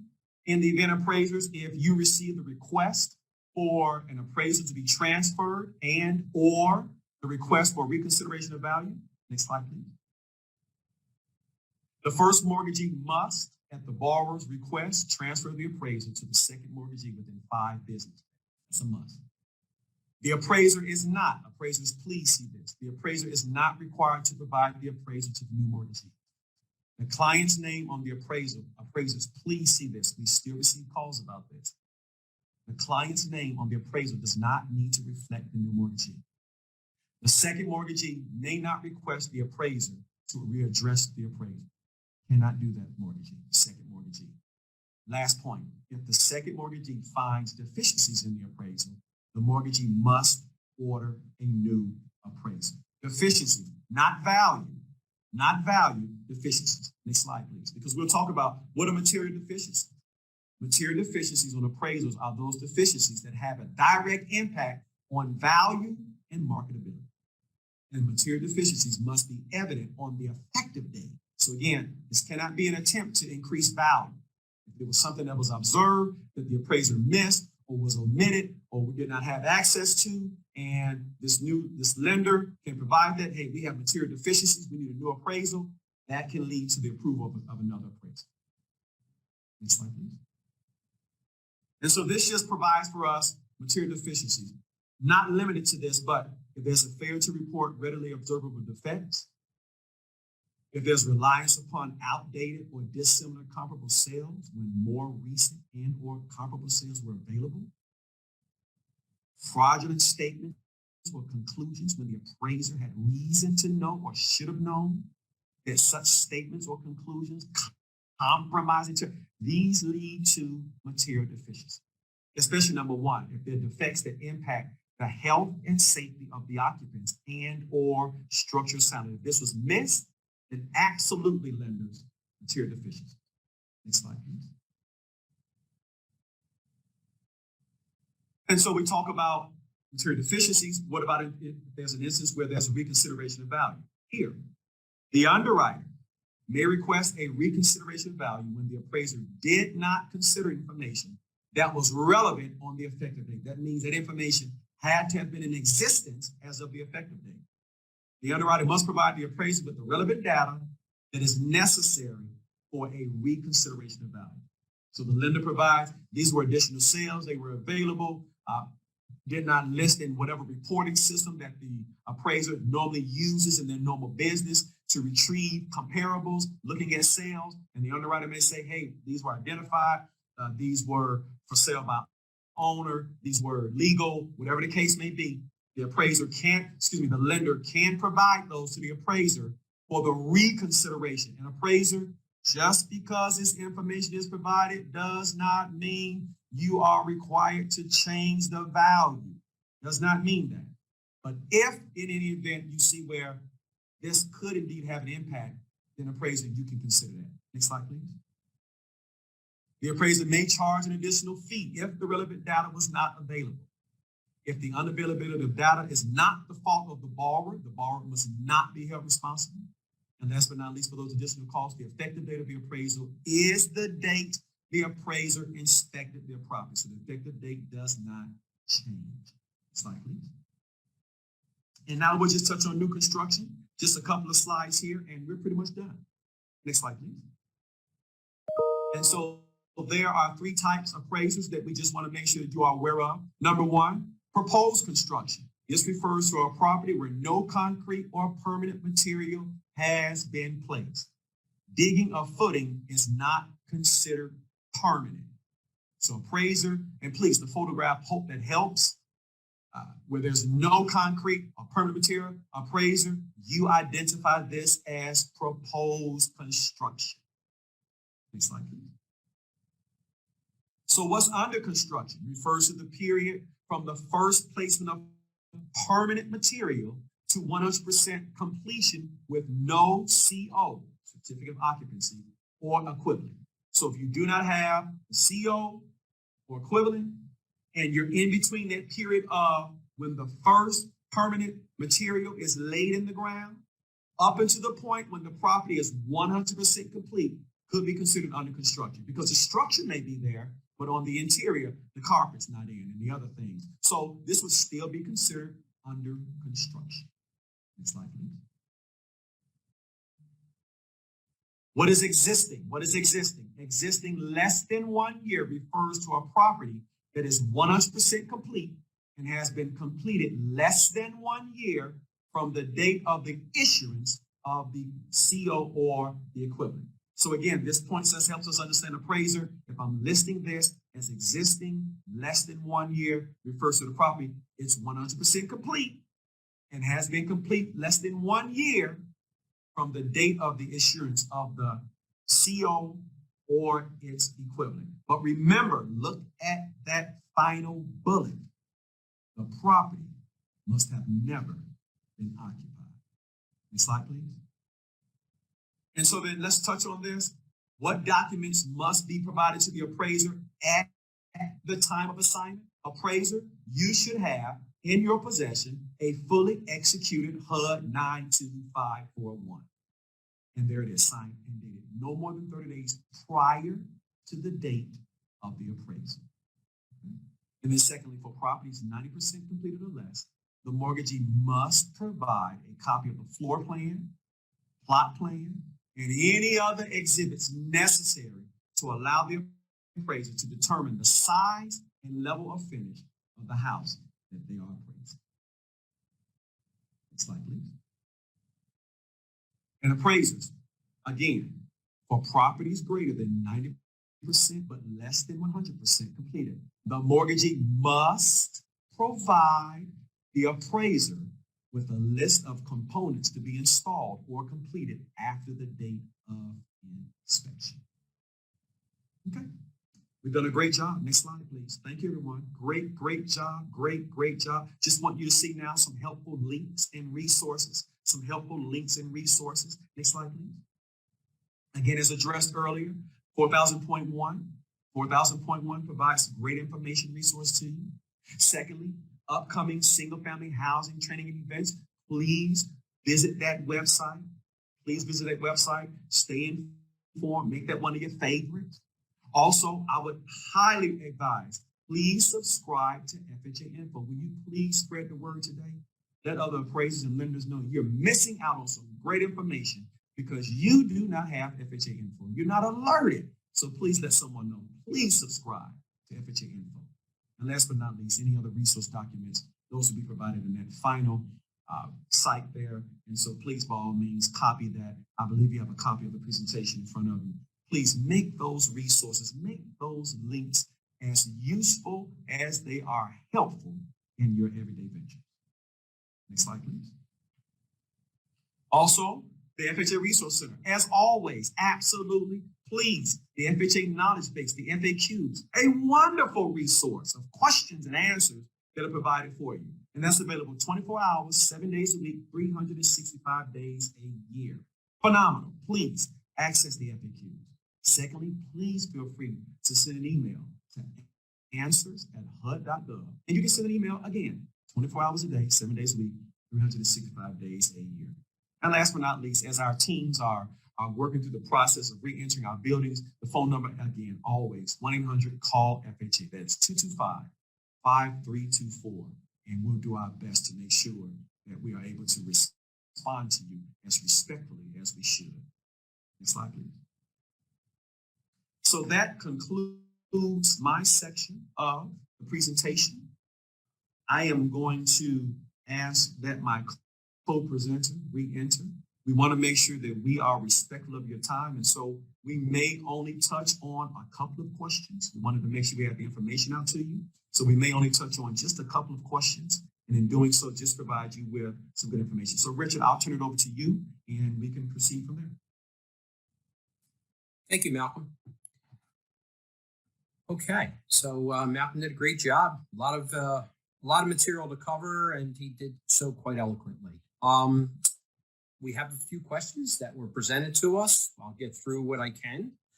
First question that we had was, is FHA adopting the ANSI measuring techniques? It's a short answer. Currently, the FHA handbook does not specifically identify ANSI measuring techniques, but provides guidance on gross living area and gross building area, depending on the property type. For gross living area, the handbook specifically cites the measuring of the outside perimeter of the structure. It includes only finished, habitable, above-grade living space. Of course, that is also subject to the unfinished habitable living space, unfinished below-grade habitable living space. Any changes to this would be outlined in a mortgagee letter or published as a change in an upcoming HUD handbook.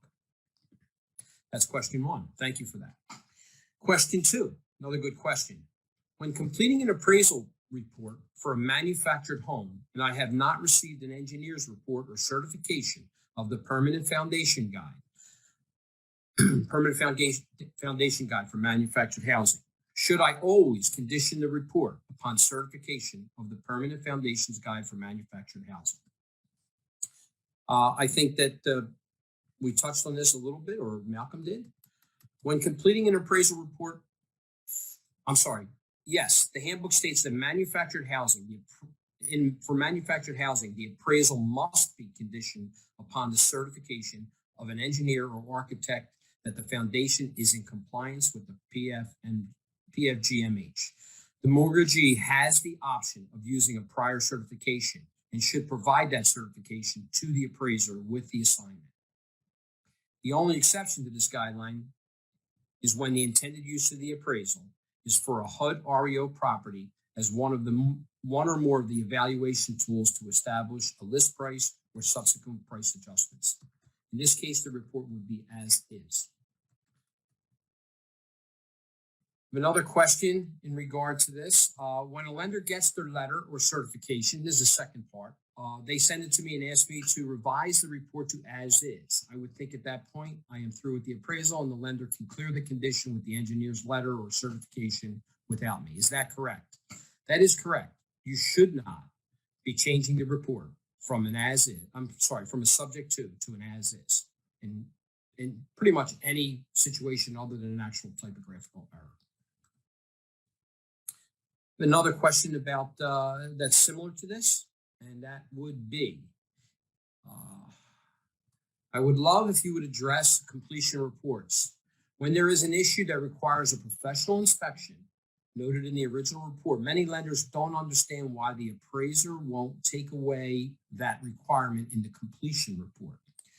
For example, if open splice wiring was found throughout the home and the appraiser requires an electrical inspection, many lenders want the appraiser to say all electrical repairs have been completed.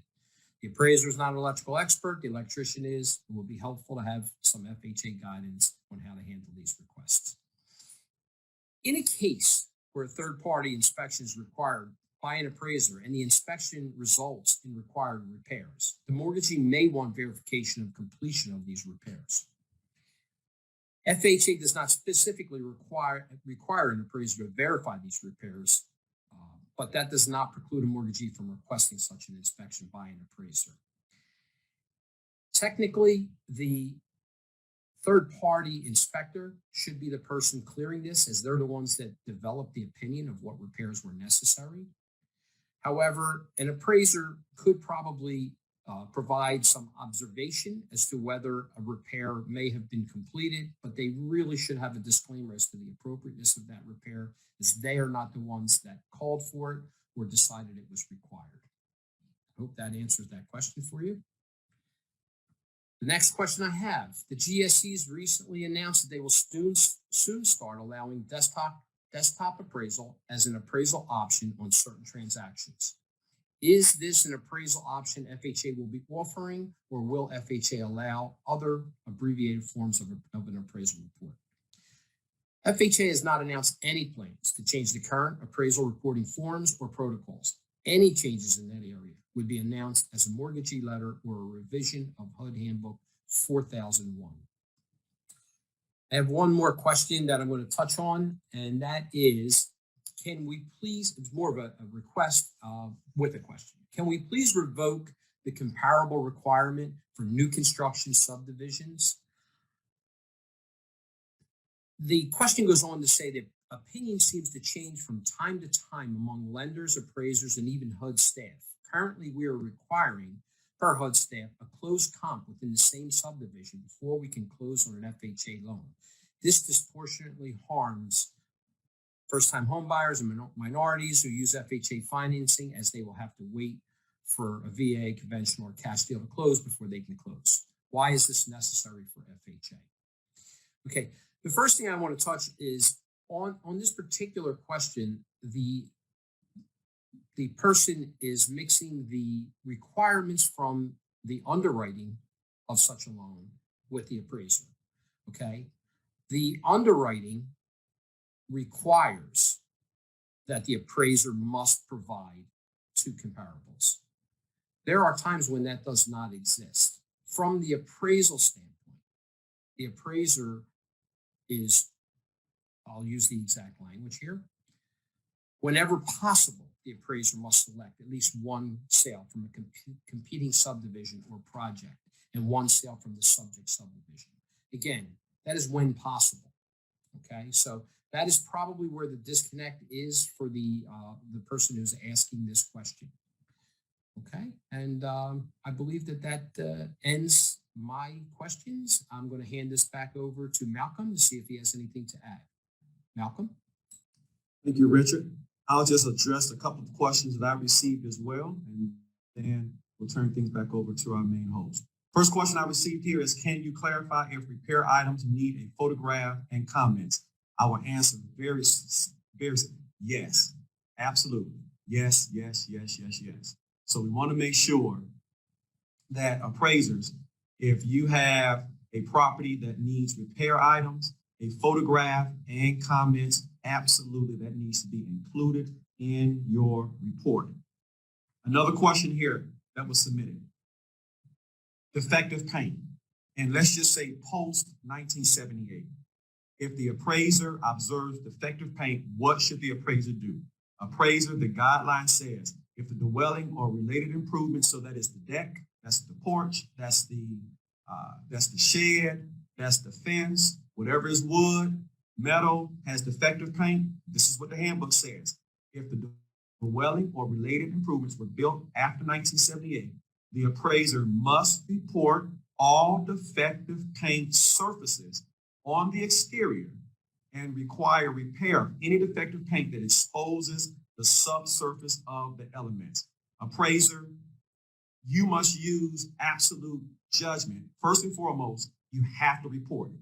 There's a must. You must report it. But in every instance, does every instance call for an automatic repair? Not necessarily. In some cases, you may be able to provide a cost to cure, but it may not be an NPR item. NPR item for defective paint, absolutely. Pre-1978, absolutely. But if this defective paint chipping is in the grass, it's in the home, interior, exterior, if there's a sense when the appraiser's there on site, sees exposed wood, sees the wood molding, it's weak. I walked on the deck, I can see where the water has caused over time for this wood to get weaker, then appraiser using your judgment. You already know to report it, it's defective paint. But then you may be able to provide, saw this, it's not a major issue, cost to cure this amount. So appraiser, the main point I want to make sure we touch on, if you see defective paint, deck, porch, appraiser, you are required to report it. You're not always required to demand or require a repair. Again, using your best judgment, looking at exposed wood, would this cause an issue? And if not, appraisers, write it up in your report, take your photographs, and then move forward. There's another question that was submitted to us. And this question says, can you please give detail on how appraisers should address well and septics on properties? We discussed this when we talked about the site, but how does the appraiser provide those distances? In most cases, appraiser, you should have the information, the homeowner should have information as to that there's a well and septic here and can provide you with the distances that are provided. In most cases, the local authority may provide that information. And if they cannot, then appraiser, I would absolutely say calling for a third party professional who works in the industry that can provide those distances for you. Should the appraiser attempt to measure the appraiser, if the appraiser is knowledgeable of how that measuring should work and want to ensure that it complies with our guidelines, but I would say appraiser, I would recommend having something official from either the installer of the septic system, okay, from the local ordinance, local jurisdiction, those who monitor and regulate when they're well and septic on site, and or calling for a third party to provide those measurements. Another question we received concerning accessory dwelling units, and we had a great discussion about that.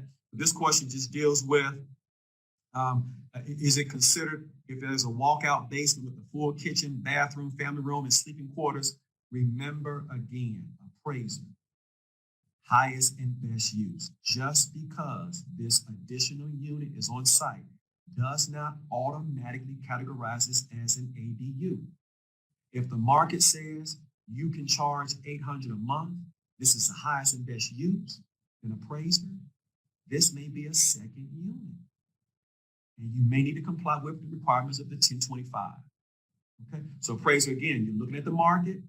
Yes, I'm accepting information from the homeowner, but I'm looking at what the market indicates to me on what this additional unit, how it best, what provides the highest and best use. Appraiser, that's what you're looking at, okay? And can we also discuss structural foundation inspections for manufactured housing? Is it a requirement to have tie-down structures, or is it left to the discretion of the structural engineer? For those tie-downs and things, again, I would, as an appraiser, refer to that engineer certification. If I have received it, if there are any questions, if the engineer has approved and signed off, I rely, appraiser, you rely on that information. If you did not receive, you see tie downs, there are concerns, you did not receive a copy of the engineer certification, then appraiser, again, you must state this in your report. Absolutely, you must state this in the report and then call for a third party review. I think there were maybe one or two other questions. I'm going to see if I can pull those up that may have come across. I have another one here that was submitted to me concerning paint. Yep, we covered that one as well. And I think we may have covered the questions that were submitted to us. I'm just double checking to make sure there's nothing else. If we are replacing the original, okay, here's a Q&A. If we are replacing the original appraiser for a final inspection and we find additional NPRs that the original appraiser did not address, what should we do? Great question. So let me read that again. If we are replacing the original appraiser for a final inspection and we find additional NPRs, let me stop right there. If you identify NPRs, we have a problem. Houston, we have a problem that the original appraiser did not address. Then we immediately inform the lender. And remember, what does this apply to? Material deficiencies. Material deficiencies. So the lender may now say, okay, this is not an appraisal update. This needs to be a new assignment. Okay, that is a great question. Great question. So that should help us in being able to understand what our responsibilities are. Had some other small items that we wanted to share, but time of now is of the essence. And so let me just respectfully return the time back over to Steve, and then we can proceed forward with whatever measures are after that. But again, thank you everyone for participating in this wonderful webinar. It was an outstanding experience. Thank you so much. Steve, turn it back over to you. Well,